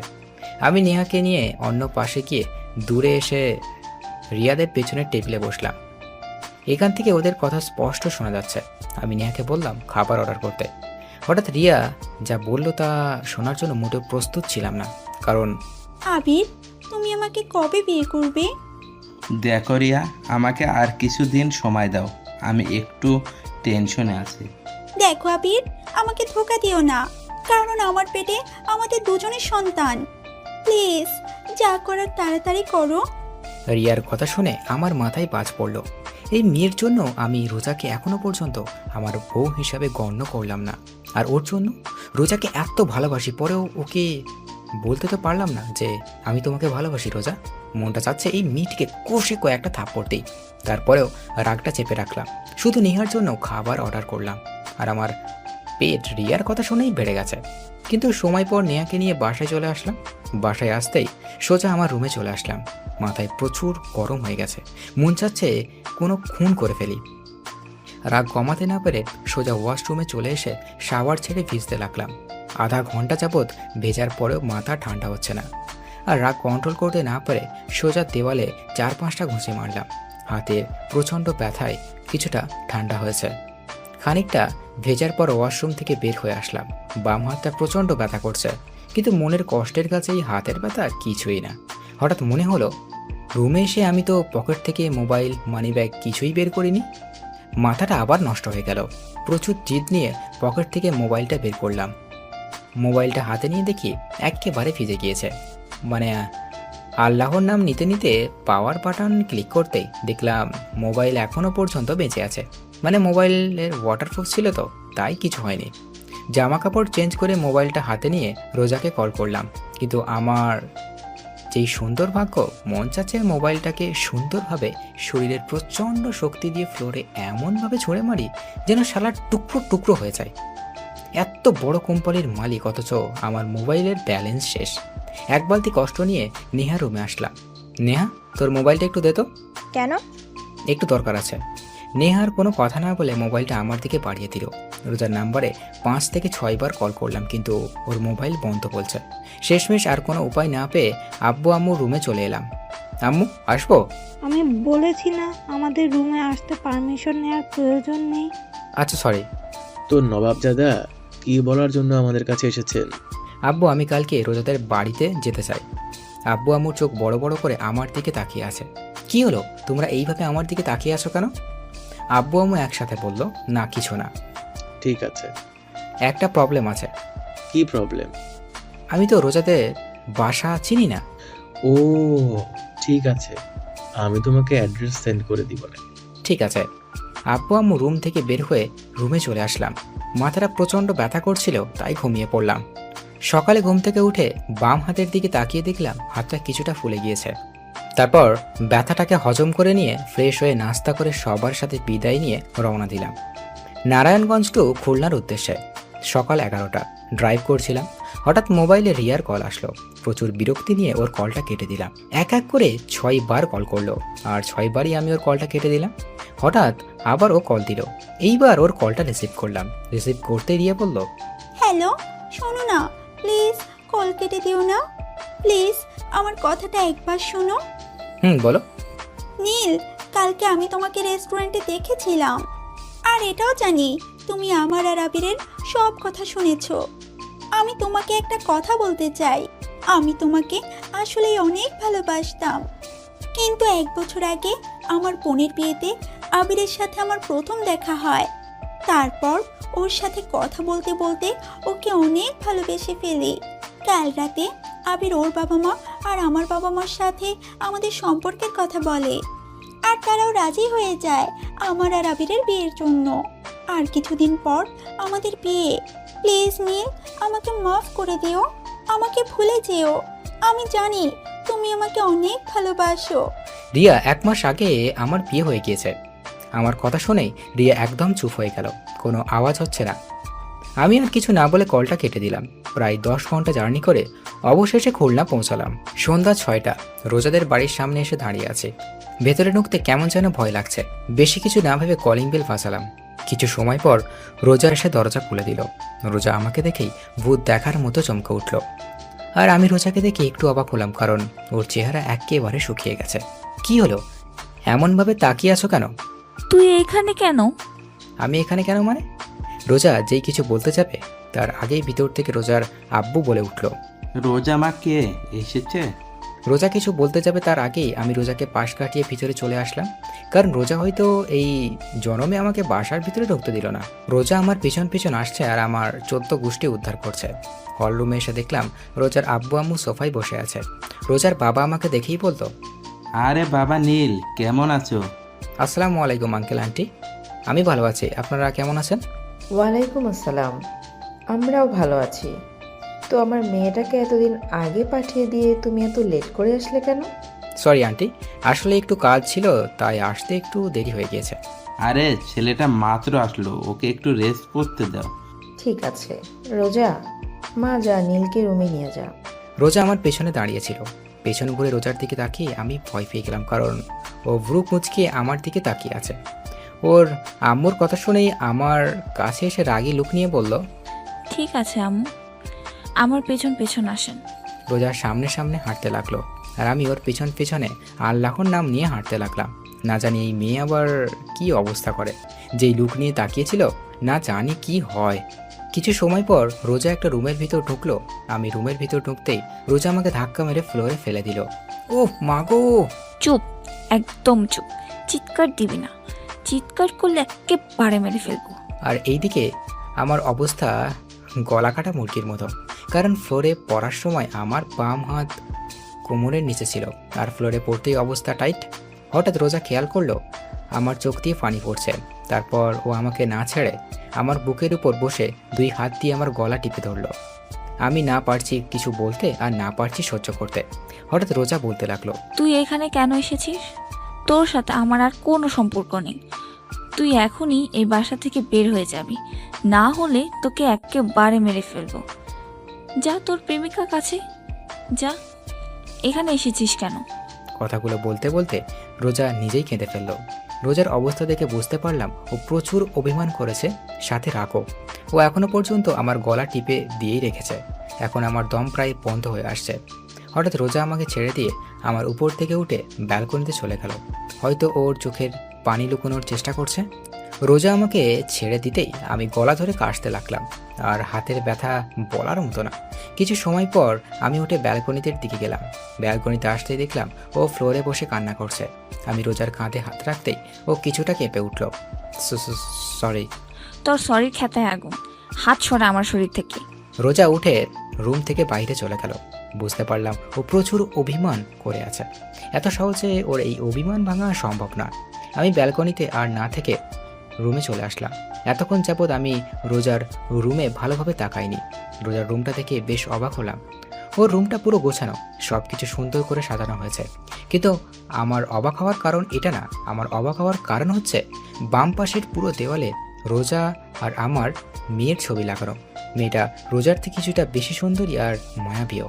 কিন্তু আমি যতটুকু জানি রোজার তো কোনো বোন নেই, তাহলে এটাকে। আমি ওয়াশরুম চলে গেলাম ফ্রেশ হওয়ার জন্য।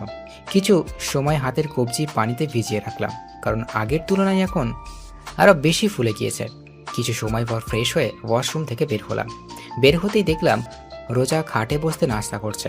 রোজা যেন আমার হাতটা না দেখে তাই কবজি পর্যন্ত পকেটে ঢুকিয়ে রাখলাম। রোজা শুধু সাপের মতো ফোঁসফোঁস করছে আর খেয়েই যাচ্ছে। ওকে এইভাবে দেখে আমার ভয় করছে, আবার হাসিও পাচ্ছে, কারণ প্রচণ্ড রাগের কারণে ওর নাক, গাল, চোখ একেবারে লাল হয়ে গেছে। আমি রোজার সামনে গিয়ে বললাম, এত জিদ করলে তোমার ব্লাড প্রেশার বেড়ে যাবে। আমার শরীরে আমি যা মন চাই তা করব, তোর কি? আর তুই আমার বিছানায় বসেছিস কেন? বলেই আমাকে আবার ধাক্কা দিল, আর আমি খাট থেকে সোজা ফ্লোরে পড়লাম। আর পড়তেই আমার জান যায় যায় অবস্থা। একেবারে চুপ হয়ে রোজার দিকে তাকিয়ে কান দিয়ে গরম হাওয়া বের হচ্ছে। রোজা আমার অবস্থা থেকে অদ্ভুত দৃষ্টিতে তাকিয়ে আছে। রাতে সবাই একসাথে ডিনার করলাম। কিছু সময় কথা বলার রোজার সাথে রুমে চলে আসলাম। রুমে আসতেই রোজা বিছানা পুরো মাঝ বরাবর শুয়ে পড়ল, আর আমি অসহায় দৃষ্টিতে দাঁড়িয়ে ওর দিকে তাকিয়ে আছি। অনেকক্ষণ হয়ে গেলে এখন আর দাঁড়িয়ে থাকা সম্ভব না, তাই সোফায় বসে পড়লাম। অনেক চেষ্টা করছি যেন ও একবার আমার দিকে তাকায়, কিন্তু তাকাচ্ছেই না। শেষমেশ আর কোনো জায়গা না পেয়ে সোফায় শুয়ে পড়লাম। কখন যে ঘুমিয়ে পড়লাম বুঝতেই পারলাম না। সকালে ঘুমিয়েছিলাম, হঠাৎ হাতে কেমন যেন ঠান্ডা ঠান্ডা অনুভব হচ্ছে, সাথে এমন লাগছে কেউ যেন কান্না করছে। হালকা চোখ খুলে দেখি রোজা আমার বাম হাতে বরফ ঘষে দিচ্ছে আর কান্না করছে। ও কান্না কেন করছে তা বুঝতে পারলাম না। হঠাৎ ও বলতে লাগলো, একবার শুধু ঘুম থেকে ওঠো, দেখো তোমাকে কি করি। আমাকে কাঁদাতে কি তোমার ভালো লাগে যে এত কাঁদাও? যখন থেকে আসছি তখন থেকেই শুধু কষ্ট দিয়ে যাচ্ছ। আমাকে কষ্ট দিচ্ছ তা আমি মেনে নিলাম, কিন্তু তুমি নিজের হাতটা এই অবস্থা করলে কিভাবে? কালকে ধাক্কা দিয়ে ফেলে দিয়েছিলাম তার জন্য হয়েছে নাকি আবার? নাকি কালকে আসার সময় আবার অ্যাক্সিডেন্ট হয়েছিল নাকি? হঠাৎ রোজা উঠে ব্যালকনির দিকে দৌড়ে চলে গেল। ব্যালকনি থেকে গাড়ি পার্কিংয়ের জায়গা দেখা যায়। আমার জানা মতে ও আমার গাড়ি দেখতে ব্যালকনিতে গিয়েছে, যে আসলেই আমার অ্যাক্সিডেন্ট হয়েছিল নাকি। কিছু সময় পর আবার এসে হাতে বরফ ঘষে দিতে লাগলো। রোজা কাণ্ড কারখানা দেখে আমার প্রচণ্ড হাসি পাচ্ছে, কিন্তু হাসতে পাচ্ছি না। ওর যেই থ্রেড দিছে, আমি চোখ হালকা খুলে রেখেছিলাম। হঠাৎ রোজা আমার চোখের দিকে তাকালো, আর আমি সাথে সাথে চোখ বন্ধ করে ফেললাম। আমি মনে মনে ভাবছিলাম হয়তো ও দেখে ফেলেছে আমি জেগে আছি। হঠাৎ রোজা বলতে লাগলো, বুঝলাম না, এত ঠান্ডা বরফ তার হাতের মধ্যে লাগিয়ে রেখেছি, কিন্তু ঘুম ভাঙার নাম নিশানাই নেই। সোফায় শুয়ে আবার মরে গেল নাকি? হঠাৎ আমার গলায় রোজার হাতের স্পর্শ পেলাম। আমি নিশ্চিত যে ও চেক করছে আমি বেঁচে আছি নাকি মরে গিয়েছি। আমি ওর এই কাজ থেকে আর ঠিক থাকতে পারলাম না, ঠিক করে হেসে উঠলাম। আমি হেসে হেসে গড়াগড়ি খাচ্ছে, আর রোজা আমার দিকে ভ্রু কুঁচকে তাকিয়ে আছে। অনেক সময় হয়ে গেল, কিন্তু আমি এখনো পর্যন্ত হেসেই যাচ্ছি। এখন রোজার রাগ উঠে গিয়েছে। ও দাঁড়িয়ে বলল, শয়তানটা মরে গেলেই ভালো হতো। বলেই রোজা রুম থেকে বের হয়ে গেল, আর আমি উঠে ফ্রেশ হতে ওয়াশরুমে চলে গেলাম। কিছু সময় পর ফ্রেশ হয়ে নিচে এসে সবার সাথে নাস্তা করে আবার রুমে চলে এলাম। রুমে এসে সোজা ব্যালকনিতে চলে এলাম। কিছু সময় পর রোজা রুমে আসলো। রোজাকে দেখে আমিও ব্যালকনি থেকে রুমে চলে আসলাম। রুমে আসতেই দেখলাম রোজা মুখ ফুলিয়ে খাটে বসে আছে। ওকে এইভাবে থাকতে দেখে অনেক কিউট লাগছে। এখন আর খাটে বসলাম না, যদি আবার ধাক্কা মেরে ফেলে দেয়, তাই সোফায় গিয়ে বসলাম আর এক দৃষ্টিতে রোজার দিকে তাকিয়ে থাকলাম। রোজা অন্যদিকে মুখ ঘুরিয়ে নিল, কিন্তু কিছুক্ষণ পরেই আমার দিকে তাকাচ্ছে। ওর এইভাবে তাকানো দেখে আমার অনেক ভালো লাগছে। আরও কিছু সময় থাকার পর রোজা বলল হঠাৎ, এই আপনি অযথা আমার দিকে তাকিয়ে আছেন কেন? রোজার এইভাবে কথা বলার অনেক মজা লাগছে, কারণ ও কিছুক্ষণ তুই করে বলে, আবার কিছু সময় তুমি, আবার এখন আপনি করে বলছে। ওকে রাগানোর জন্য বললাম, আপু আমি আপনার ছোট, তাই তুমি করে বললেই ভালো হবে।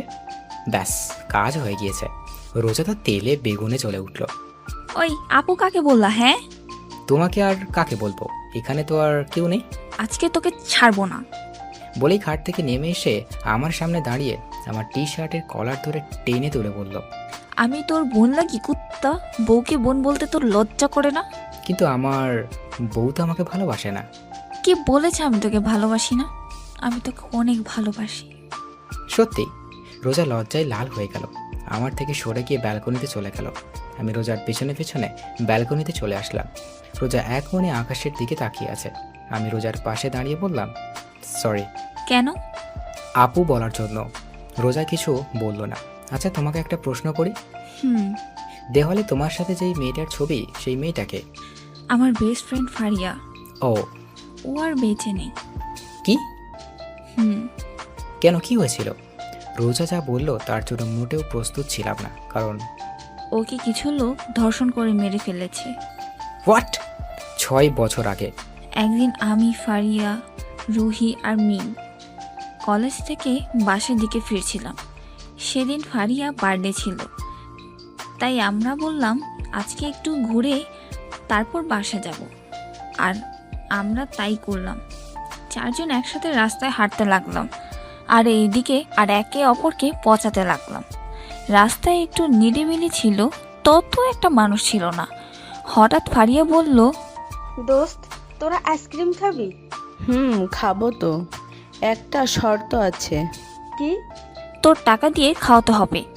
ফকিন্নির দল, আজকে মোডটা ভালো আছে তাই খাওয়াচ্ছি, পরের বার আমি আর খাওয়াবো না। আমরা রাস্তায় যে পাশে ছিলাম তার বিপরীত পাশে একটা দোকান ছিল। ফারিয়া হনহন করতে করতে দোকানে চলে গেল, আর আমরা তিনজন ফারিয়ার কাছ থেকে হাসাহাসি করলাম। কিছু সময় পর ফারিয়ার দোকান থেকে আইসক্রিম নিয়ে আমাদের কাছে আসছিল। যেই রাস্তা পারাপার করতে যাবে সেই সময়ই ওর সামনে একটা গাড়ি এসে থামলো। গাড়ি থেকে ফারিয়ার এক্স বয়ফ্রেন্ড আর ওর এক বন্ধু বের হয়ে এসে ফারিয়াকে জবরদস্ত করে গাড়িতে উঠিয়ে আবার চলে গেল, আর আমরা তিনজন ওইখানে দাঁড়িয়েছিলাম। আমরা ভেবেছিলাম হয়তো ওরা প্র্যাঙ্ক করছে, কিন্তু 10 মিনিট পার হয়ে গেল কিন্তু ফারিয়ার আসার কোনো নামই নেই। ওর মোবাইল ট্রাই করলাম কিন্তু মোবাইলে বারবারই বন্ধ বলছে। এখন আমাদের তিনজনের টেনশন হতে লাগলো। আর কিছু না ভেবে ফারিয়ার আব্বুর কাছে কল দিলাম। ফারিয়ার আব্বু ব্যবসায় ছিলেন আর মা স্কুল টিচার। কয়েকবার রিসিভ হতেই কল রিসিভ করলো। তারপর তাকে পুরো ঘটনা খুলে বললাম। বিকেল 6টা পর্যন্ত সবাই ফারিয়াকে খুঁজছি, কিন্তু কোথাও পাইনি। আর কোনো উপায় না পেয়ে আমার আব্বু, ফারিয়ার আব্বু আর ফারিয়ার মামা পুলিশের কাছে অভিযোগ করলো। পুরো 2 দিন পুলিশ ফারিয়াকে খুঁজছে, কিন্তু তারাও পেল না। অবশেষে ফারিয়ার ছবি পত্রিকায় দেওয়া হলো। তৃতীয় দিন সকাল 10টা বাজে আমরা সবাই ফারিয়াদের বাসায় ছিলাম। হঠাৎ ফারিয়ার আব্বুর মোবাইলে একটা কল আসলো, কিন্তু কেন জানি কল রিসিভ করার কিছু সময় পরই তিনি অজ্ঞান হয়ে পড়েন। সবাই ফারিয়ার আব্বুকে ধরে রুমে নিয়ে গেল। আর এইদিকে আব্বু যেই কলটা আসছিল সেই নম্বরে আবার কল দিল। আব্বু কিছু সময় কথা বলল। সবাই আব্বুর থেকে জিজ্ঞাসা করলে আব্বু বলে রাস্তা আবর্জনার পাশে পুলিশ একটা মেয়ের লাশ পেয়েছে। এটা ফারিয়ার নাকি চেক করার জন্য যেতে বলেছে। কথাটা শুনেই আমাদের সবার কলেজে কেঁপে উঠল। পুরো বাড়িতে আবার কান্নার রোল পড়ল। কিছু সময়ের মধ্যে আমরা সেই জায়গায় পৌঁছে গেলাম। পুলিশ বলল রাস্তায় একজন লোক আবর্জনা পরিষ্কার করছিলেন। তখন তিনি দেখলেন একটা মেয়ে উলঙ্গ অবস্থায় একপাশে পড়েছিল। তারপর একজন লেডি কনস্টেবল পুলিশ আমাদের লাশের সামনে নিয়ে গেলেন। যখন লাশের শরীরের ওপর থেকে কাপড় সরানো হলো তা দেখে আমার শরীরে পশম দাঁড়িয়ে গেল। একেবারে বাকরুদ্ধ হয়ে মাটিতে বসে পড়লাম। চোখ দিয়ে পানি পড়ে যাচ্ছে। ওর এক চোখ ফেটে গিয়েছে, ঠোঁট থেকে গল পর্যন্ত চামড়া ছিঁড়ে গিয়েছে। পুরো চেহারার ও শরীর হাজারো মারের ছাপ স্পষ্ট দেখা যাচ্ছে। ওকে এমনভাবে অত্যাচার করেছে যে ওর চেহারা ততটা চিনেই যাচ্ছিল না। পুরো শরীরের জখম হয়েছিল, এমন মনে হচ্ছিল কলিজার ওপর কেউ পাড়া দিয়ে ধরেছে। তারপর লাশটাকে পোস্টমর্টমের জন্য পাঠানো হলো। এইদিকে সবাই শকে চলে গেল ফারিয়ার এই অবস্থা দেখে। আর ফারিয়ার বাবা মা জিন্দা লাশের মতো চুপ করেছিল। তারপর ওকে কবর দেওয়া হলো, কিন্তু ওর বাবা মা ওকে শেষবারের মতো দেখার সাহস পাননি। 1 মাস পর্যন্ত পুলিশ আসামিদের খোঁজ করলেন, কিন্তু আসামি পলাতক থাকায় তারা খুঁজে পাননি। তারা আর খোঁজ না চালিয়ে কেস ক্লোজ করে দিল। কিন্তু এটা ফারিয়ার বাবা মা মেনে নিতে পারল না। তারা পুলিশের পা পর্যন্ত ধরেছিল যেন ধর্ষণকারীকে শাস্তি হোক, কিন্তু পুলিশ কিছুই করল না। বর্তমান তাহলে কি ওর ধর্ষণকারীদের কি কোনো শাস্তি হয়নি? রোজা চুপ হয়ে মাটিতে বসে কাঁদতে যাচ্ছে। আমি রোজার 2 বাহু খুব শক্ত করে চেপে ধরে ওকে ধাক্কা দিয়ে বললাম, কি হলো, কথা বলছো না কেন? ওই শুয়ারের বাচ্চাদের কি কোনো শাস্তি হয়নি? না, তখন ওদের কোনো শাস্তি হয়নি। কান্না করাই ওর কথা ছড়িয়ে যাচ্ছিল। আমি রোজার সামনে ওকে উঠে ছাদে চলে আসলাম। প্রচুর রাগ উঠতেছে। একটা মেয়েকে এমন নির্মমভাবে ধর্ষণ করে হত্যা করার পরও ধর্ষণকারীদের কোনো বিচার হলো না। রোজার বলা কথাগুলো ভাবতে লাগলাম। হঠাৎ আমি দাঁড়িয়ে গেলাম। ঠোঁটের কোণে একটা হাসির রেখা ফুটে উঠেছে, কারণ রোজা বলল তখন তারা তাদের পাপের কোনো শাস্তি পায়নি, তার মানে এখন পেয়েছে। কিন্তু শাস্তি কে দিয়েছে, কবে দিয়েছে এবং কিভাবে দিয়েছে, এমন হাজারো কথা মনে হচ্ছিল। আর এইসব কথার উত্তর একজনই দিতে পারবে। আমি দৌড়ে ছাদ থেকে রুমে চলে আসলাম। রুমে আসতেই দেখলাম রোজা চুপচাপ দাঁড়িয়ে দেওয়ালে ওর আর ফারিয়ার ছবিটার দিকে তাকিয়ে আছে। আমি রোজার সামনে গিয়ে ওর হাত ধরে টেনে এনে খাটে বসালাম। ও চুপচাপ আমার দিকে তাকিয়ে আছে। আমি ওর সামনে ফ্লোরে হাঁটু গেড়ে বসে পড়লাম। তুমি বলেছ তখন ওরা ওদের পাপের শাস্তি পায়নি, তার মানে কি এখন পেয়েছে? রোজা মাথা দুলিয়ে হ্যাঁ বলল। কিভাবে পেয়েছে আর কে দিয়েছে? 4 বছর পর খুলনার সোনাডাঙ্গা মডেল পুলিশ স্টেশনে ওসি পদে নিয়োগ হলাম। তারপর ফারিয়ার রেপ কেস রিওপেন করলাম। দীর্ঘ 1 বছর আসামিদের খুঁজে পর অবশেষে ওদের দিনাজপুরে খুঁজে পেলাম। তারপর ওদের সেখান থেকে নিয়ে এসে ফারিয়াদের গেস্ট হাউসে রাখলাম। আর এই সব কিছুতে সাহায্য করেছে আমার 4 জন ফ্রেন্ড। আসামি ছিল 3 জন।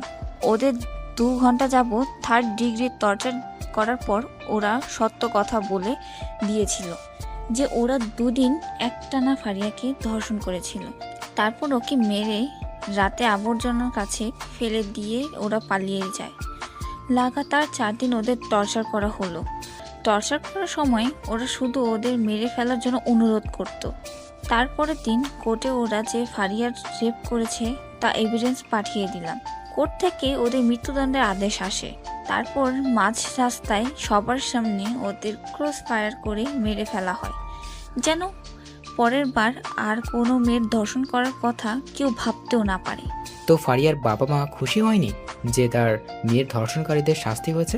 যেদিন ফারিয়ার রেপ কেস ক্লোজ করে দেওয়া হয় তার কিছুদিন পরেই আঙ্কেল আন্টি সুসাইড করে মারা যান। ও রাতে ডিনার করে এসে ব্যালকনিতে বসে আছে আর রোজা রুমে চুপচাপ বসে আছে। বেশ কিছু সময় পর রুমে আসলাম। বিছানায় একপাশে দাঁড়িয়ে পড়লাম। একটা কথা বলি? কি? আজকে বিছানায় শুই প্লিজ। না, বিছানায় জায়গা নেই, তুমি সোফায় গিয়ে ঘুমিয়ে পড়ো। প্লিজ, সোফায় শুইতে না ভালো লাগে না, প্লিজ আমাকে বিছানায় শুইতে দাও। হুম, আপনার বিছানার ঘুমানোর কোনো প্রয়োজন নেই। এখন আপনি আসতে পারেন, আমার অনেক ঘুম পেয়েছে। বলেই রোজা শুয়ে পড়ল। বুঝলাম না এই মেয়ে এত জেদি কেন। এক রাশ হতাশ নিয়ে সোফায় শুয়ে পড়লাম। এতক্ষণ যাবৎ ঘুমানোর চেষ্টা করছি কিন্তু ঘুম আসছেই না। হঠাৎ রোজা বলল, কেউ যদি চায় বিছানায় এসে ঘুমাতে পারে, আমি কিছু মনে করব না। আমি শুনেও চুপচাপ চোখ বন্ধ করে শুয়ে আছি। কি হলো, কথা কানে যায়নি বললাম? কেউ যদি চায় বিছানায় এসে ঘুমাতে পারে। এইবার গলার আওয়াজটা শুনে মনে হচ্ছে ও হালকা রেগে গেছে। তারপরও আমি চুপ করে রইলাম। হঠাৎ এমন মনে হলো কেউ আমার সামনে সাপের মতো ফোঁস করছে। এক চোখ খুলে দেখি রোজা আমার সামনে দাঁড়িয়ে ফোঁস করছে। আমি ভয়ে চোখ বন্ধ করে রাখলাম। কি হলো, আপনি কি শুনতে পাননি? আপনাকে বিছানায় গিয়ে ঘুমানোর জন্য বললাম। আপনি কি আমাকে বলছেন? আপনাকে ছাড়া এই রুমে কি অন্য কেউ আছে? সরি আপু, আমি এখানেই ঠিক আছে। আমার অনেক ঘুম পাচ্ছে, আপনি এখন আসতে পারেন। ওই আপু কাকে বললে? হ্যাঁ, আপনাকে ছাড়া এই রুমে কি অন্য কেউ আছে? রোজা আমার গলা টিপে দিয়ে বলল, তোমাকে আমি একেবারে মেরে ফেলবো আরেকবার আমাকে আপু বললে। তো আপনাকে আমি কি বলবো? বউ বলবি, বউ। এর বাইরে যদি অন্য কিছু বলিস তাহলে তোকে মেরেই ফেলবো। কথাটা বলেই রোজার রাগ এক মুহূর্তেই লজ্জায় পরিণত হয়ে গেল, কারণ ও আমার বুকের উপর বসেছিল। সেকেন্ডের মধ্যে আমার বুক থেকে নেমে গেল। বিছানায় গিয়ে ইন্ডিয়া আর পাকিস্তানের বর্ডার বানিয়ে শুয়ে পড়ল। আমার দিকে আর একবারও তাকায়নি। আমি সোফা থেকে নেমে রোজার পাশে গিয়ে শুয়ে পড়লাম। আজকে প্রথমবার রোজা আর ওর মাঝে বালিশ রেখেছে। কি আর করার, ঘুমিয়ে পড়লাম। সকালে বুকের উপর কিছু একটা অনুভব করছে। চোখ খুলে দেখি রোজা আগের মতো আমার বুকের উপর মাথা রেখে শুয়ে আছে। ওর চেহারা, ওর থেকে চুলগুলো সরিয়ে দিলাম। মুখটা খুব মায়াবী লাগছে ওর চেহারাটা। আজকে অনেকদিন পর ও আমার বুকের উপর মাথা রেখেছে। মন চাচ্ছে ওকে খুব শক্ত করে জড়িয়ে ধরতে। ঘড়ির দিকে তাকিয়ে দেখি মাত্র 6টা বাজে। বেশি কিছু না ভেবে রোজাকে শক্ত করে জড়িয়ে ধরলাম। জড়িয়ে ধরতেই রোজা বলল, কি মেরে ফেলার প্ল্যান আছে নাকি? তুমি জেগে আছো? আর এত শক্ত করে কেন কাউকে জড়িয়ে ধরে? মরে যাব তো। আমার বউ, আমি যা মন চাই তা করবো। আপনার কি? আমার বউ মানে? কাল রাতে না বলতেন বউ বলতে, তাই বললাম। তার মানে তুই আমার কথাই বলছিস? আমি ভেবেছিলাম তুই আমাকে ভালোবেসে বলেছিস। কুত্তা ছাড়, আমাকে আমার শরীর টাচ করবি না। আমি তো রিয়াকে ভালোবাসি, আপনাকে ভালোবাসতে যাব কেন? রোজা উঠে ওয়াশরুমে চলে গেল। কিছু সময় পর ওয়াশরুম থেকে কান্নার আওয়াজ আসতে লাগলো। যেটা ভেবেছিলাম সেটাই হয়েছে। আচ্ছা, এই মায়ার কি কমন সেন্স নেই? আমি যদি রিয়াকেই ভালোবাসতাম তাহলে এখন রিয়ার সাথে থাকতাম, এখন এখানে ওর সাথে কেন থাকতাম? এখন কাঁদতে কাঁদতে বাড়ি ঘর ভাসিয়ে ফেলবে। সবাই একসাথে বসে নাস্তা করছিলাম, হঠাৎ আমি বললাম, আঙ্কেল একটা কথা বলার ছিল। বাবা বলো, কি বলবা? আঙ্কেল বাসা থেকে কল আসছিল, অফিস নাকি একটু সমস্যা হয়েছে, তাই আজকেই বাসার উদ্দেশ্যে রওনা দিতে হবে। আমার কথা শুনে রোজার চোখ বড় বড় হয়ে আমার দিকে তাকিয়ে আছে। এই কি বাবা, কিছুদিন হলো এলে আর এখনই চলে যেতে চাচ্ছ? না মানে আন্টি, অনেক দিন হলো আসছি, অনেক কাজ পড়ে আছে, আবার রোজার তো অনেক দিন হলো চাকরি থেকে ছুটি নিয়েছে। তা ঠিক আছে, তাই বলে আজকে চলে যেতে হবে? জি আঙ্কেল। আচ্ছা ঠিক আছে। সবার সাথে নাস্তা শেষ করে রুমে চলে আসলাম। রোজা আমার পিছন পিছন রুমে আসতেই, ওই তুমি নিচে আব্বুকে কি বললা? কেন তুমি শোনোনি? শুনেছি তো। আর আমি তোমার সাথে কোথাও যাব না। কোথাও চাপো না মানে? সব সময় কি বাপের বাড়িতেই থাকবে নাকি? তাহলে আমি কই থাকবো? আপনার বিয়ে হয়েছে, আপনি কি ভুলে গিয়েছেন? আমার বিয়ে হয়েছে, তাহলে আমার স্বামীকে? ওর এই অদ্ভুত প্রশ্ন শুনে মনে চাচ্ছে নিজের হাত দিয়ে নিজের মাথার চুল ছেড়ে ফেলি। আমি কে? মানুষ। দেখো, আমার সাথে মজা করা বন্ধ করো প্লিজ, আর দেরি হয়ে যাচ্ছে, তাড়াতাড়ি জামা কাপড় গুছিয়ে নাও। আচ্ছা, মজা করা বাদ দিলাম, কিন্তু একটা কথা জবাব চাই। কি? তুমি কি আমাকে ভালোবাসো? সত্যি করে বলবো না মিথ্যা করে বলো? আসলে আজকে রিয়ার সাথে আমার বিয়ে তো, বাসর ঘর সাজানোর মতো কোনো মানুষ পায় নাই, তাই তোমাকে সাথে করে নিয়ে যাচ্ছি যাতে তুমি একটু আমাদের বাসর ঘরটা সুন্দর করে সাজিয়ে দিতে পারো। কি বললি? আরেকবার বলতো। দেখ আজকে তোর অবস্থা আমি কি করি। রোজা আমাকে ধাক্কা মেরে খাটের উপর ফেলে দিয়ে বুকের উপর বসে বলতে শুরু করলো, এলো পাথাড়ি মারতে শুরু করলো। কুত্তা, লাল বান্দর, ব্যাং, শয়তান, আর বলবি ওই ডাইনির নাম? আরে এত মারলে বলবো কেমনে? ছাড় আমার হাত, তোকে আজ মেরেই ফেলবো। তুই ওই মেয়ের সাথে বাসর করবি, তাই না? দাঁতের সাথে দাঁত চেপে বললো, আমার কি দোষ? তুমিই তো বললো মিথ্যা কথা বলতে। তাই বলে তুই এ কথা বলবি? আমি কিছু না বলে রোজাকে টান মেনে আমার বুকের উপর থেকে সরিয়ে বিছানায় শুয়ে দিলাম। ও যেই উঠতে যাবে তার আগেই ও দু বাহু ধরে ওকে বিছানার সাথে চেপে ধরলাম। আমাকে ধরে রেখেছেন কেন? যান আপনার ওই প্রেমিকার কাছে যান। আমি তো আমার প্রেমিকার কাছেই আছি। মানে? আরে গাধি মাইয়া, আমি তোমাকে ভালোবাসি, অনেক অনেক ভালোবাসি, নিজের জীবনের থেকেও বেশি ভালোবাসি। কচু বাসো, আজ পর্যন্ত একদিনও বলনি ভালোবাসি। সরি সোনা, প্লিজ রাগ করো না। তোমাকে অনেক দিন বলার চেষ্টা করেছি কিন্তু কোনোদিন বলতে পারিনি, আমি তোমাকে আসলেই অনেক ভালোবাসি। সত্যি? তুমি আমাকে সত্যি ভালোবাসো? রোজাকে কিছু বলতে না দিয়ে আমাদের দুইজনের ঠোঁট এক করে দিলাম, না হলে প্রশ্ন করতে করতে আমার মাথা খাইতো। তারপর রেডি হয়ে নিচে নামলাম, সবার কাছ থেকে বিদায় নিয়ে রওনা দিলাম ঢাকার উদ্দেশ্যে। আমি গাড়ি ড্রাইভ করছি আর রোজা আমার পাশে বসে বাইরের দিকে তাকিয়ে আছে।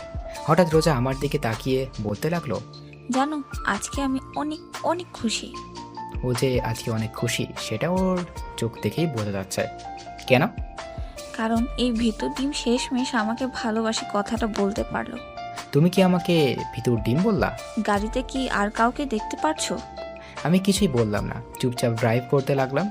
আমার বাবুটা কি রাগ করেছে? গালে হাত বুলিয়ে বলল, আমি কোনো কথা বলছি না। রোজা ওর জায়গা থেকে উঠে আমার গালে চুমু দিয়ে বলল, কথা বলো, না হলে কিন্তু কেঁদে ফেলবো। এটাই তো পারো, কিছু হলেই ভ্যাঁ ভ্যাঁ করে নাকি কান্না কাঁদতে, চোখের পানি এক করে দাও। বুঝলাম না এই মায়া কি সব সময় বন্দুক সাথে করে নিয়ে করে নাকি? রোজা বন্দুক বের করে বাম হাতে রেখে বলল, কি যেন বললা? আমি শুনতে পাইনি, আরেকবার বলো। বন্দুকটা আমার দিকে ঘুরিয়ে বলল, কই না তো, কিছু বলিনি তো। না মানে আমার মনে হলো কিছু বলছিলে। সারা রাস্তা এইভাবেই খুনসুটি ঝগড়া করতে করতে পার করে দিলাম। বাসায় পৌঁছাতে পৌঁছাতে রাত হয়ে গেল। ফ্রেশ হয়ে ডিনার করলাম, তারপর সবার সাথে কিছুক্ষণ কথা বলে রুমে এসে পড়লাম ঘুমানোর জন্য। আগের মতো আজকে রোজা আমার বুকের উপর মাথা রেখে একে অপরকে জড়িয়ে ধরে ঘুমিয়ে পড়লাম। কিছুদিন পর বাসায় এক পার্টির আয়োজন করা হয়। পার্টিটা ছিল সবাইকে জানানোর জন্য যে রোজা হচ্ছে চৌধুরী বাড়ির বউ। কথাটা শুনে সবাই খুশি হয়, সাথে কিছু মানুষ অবাকও হয়। আর তারা হচ্ছে আমার প্রিয় হারামি বন্ধুরা আর রিয়া আর ওর হাজব্যান্ড। কিছুদিন পর রাতে রোজা আর আমি ব্যালকনিতে বসেছিলাম। হঠাৎ রোজা আমার কাঁধের উপর মাথা রেখে বলল, শুনো, বলো কি বলবে? ভাবতেছি পুলিশের চাকরিটা ছেড়ে দিব। কেন? তোমার সাথে তো ঘুরতে পারি না। চাকরি ছেড়ে দিয়ে সারাদিন তোমার সাথে ঘুরবো, মজা করব, প্রেম করব। মায়ের একটাও মাটিতে পড়বে না যদি চাকরি ছেড়ে দেওয়ার কথা আর একবার বলো। কেন? তুমি আমাকে ভালোবাসো নাকি পুলিশের চাকরিকে? আমি তোমাকে সব থেকে বেশি ভালোবাসি, কিন্তু একটা কথা আছে। রোজা মাথা ঘুরিয়ে আমার দিকে তাকিয়ে বলল, কি? আমি রোজার কানে কানে বললাম, পুলিশ হওয়া আমার ছোটবেলার শখ ছিল। তাই? 7 বছর পর আজকে অফিস থেকে একটু তাড়াতাড়ি আসলাম। বাসায় আসতেই আমার মেয়ে দাদির কোল থেকে নেমে আব্বু আব্বু বলতে বলতে আমার উপর ঝাঁপিয়ে পড়ল। রোজা একটা প্রিন্সেসকে জন্ম দিয়েছে। কোলে তুলে গালে চুমু দিয়ে বললাম, আমার প্রিন্সেসটা কি আজকে সারাদিন কি করেছে? কথা বলে, আগে আমাকে চকলেট দাও। আমি পকেট থেকে একটা চকলেট বের করে নীলার হাতে দিলাম। আমার মেয়ে চকলেট পেয়ে আমায় পুরো চেহারায় আদর দিয়ে ভরিয়ে দিল। পুরো রোজার মতো হয়েছে।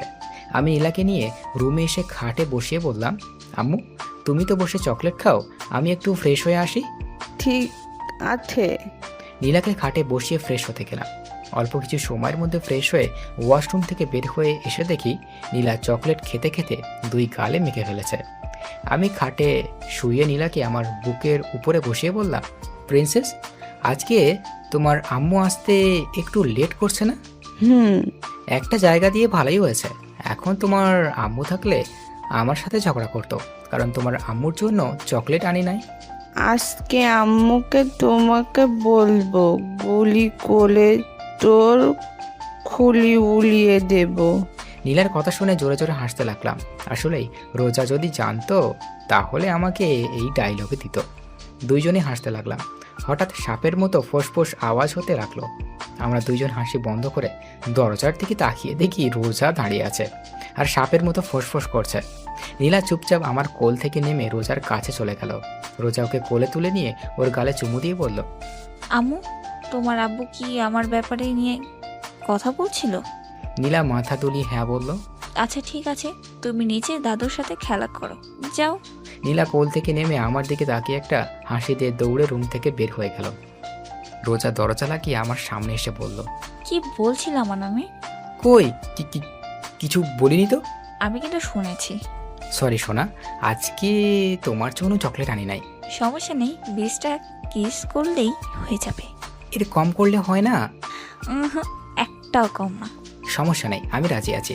রোজাকে কোলে তুলে বিছানায় শুয়ে দিয়ে ওকে আদর করতে করতে হারিয়ে গেলাম ভালোবাসার মায়াজালে। সমাপ্ত।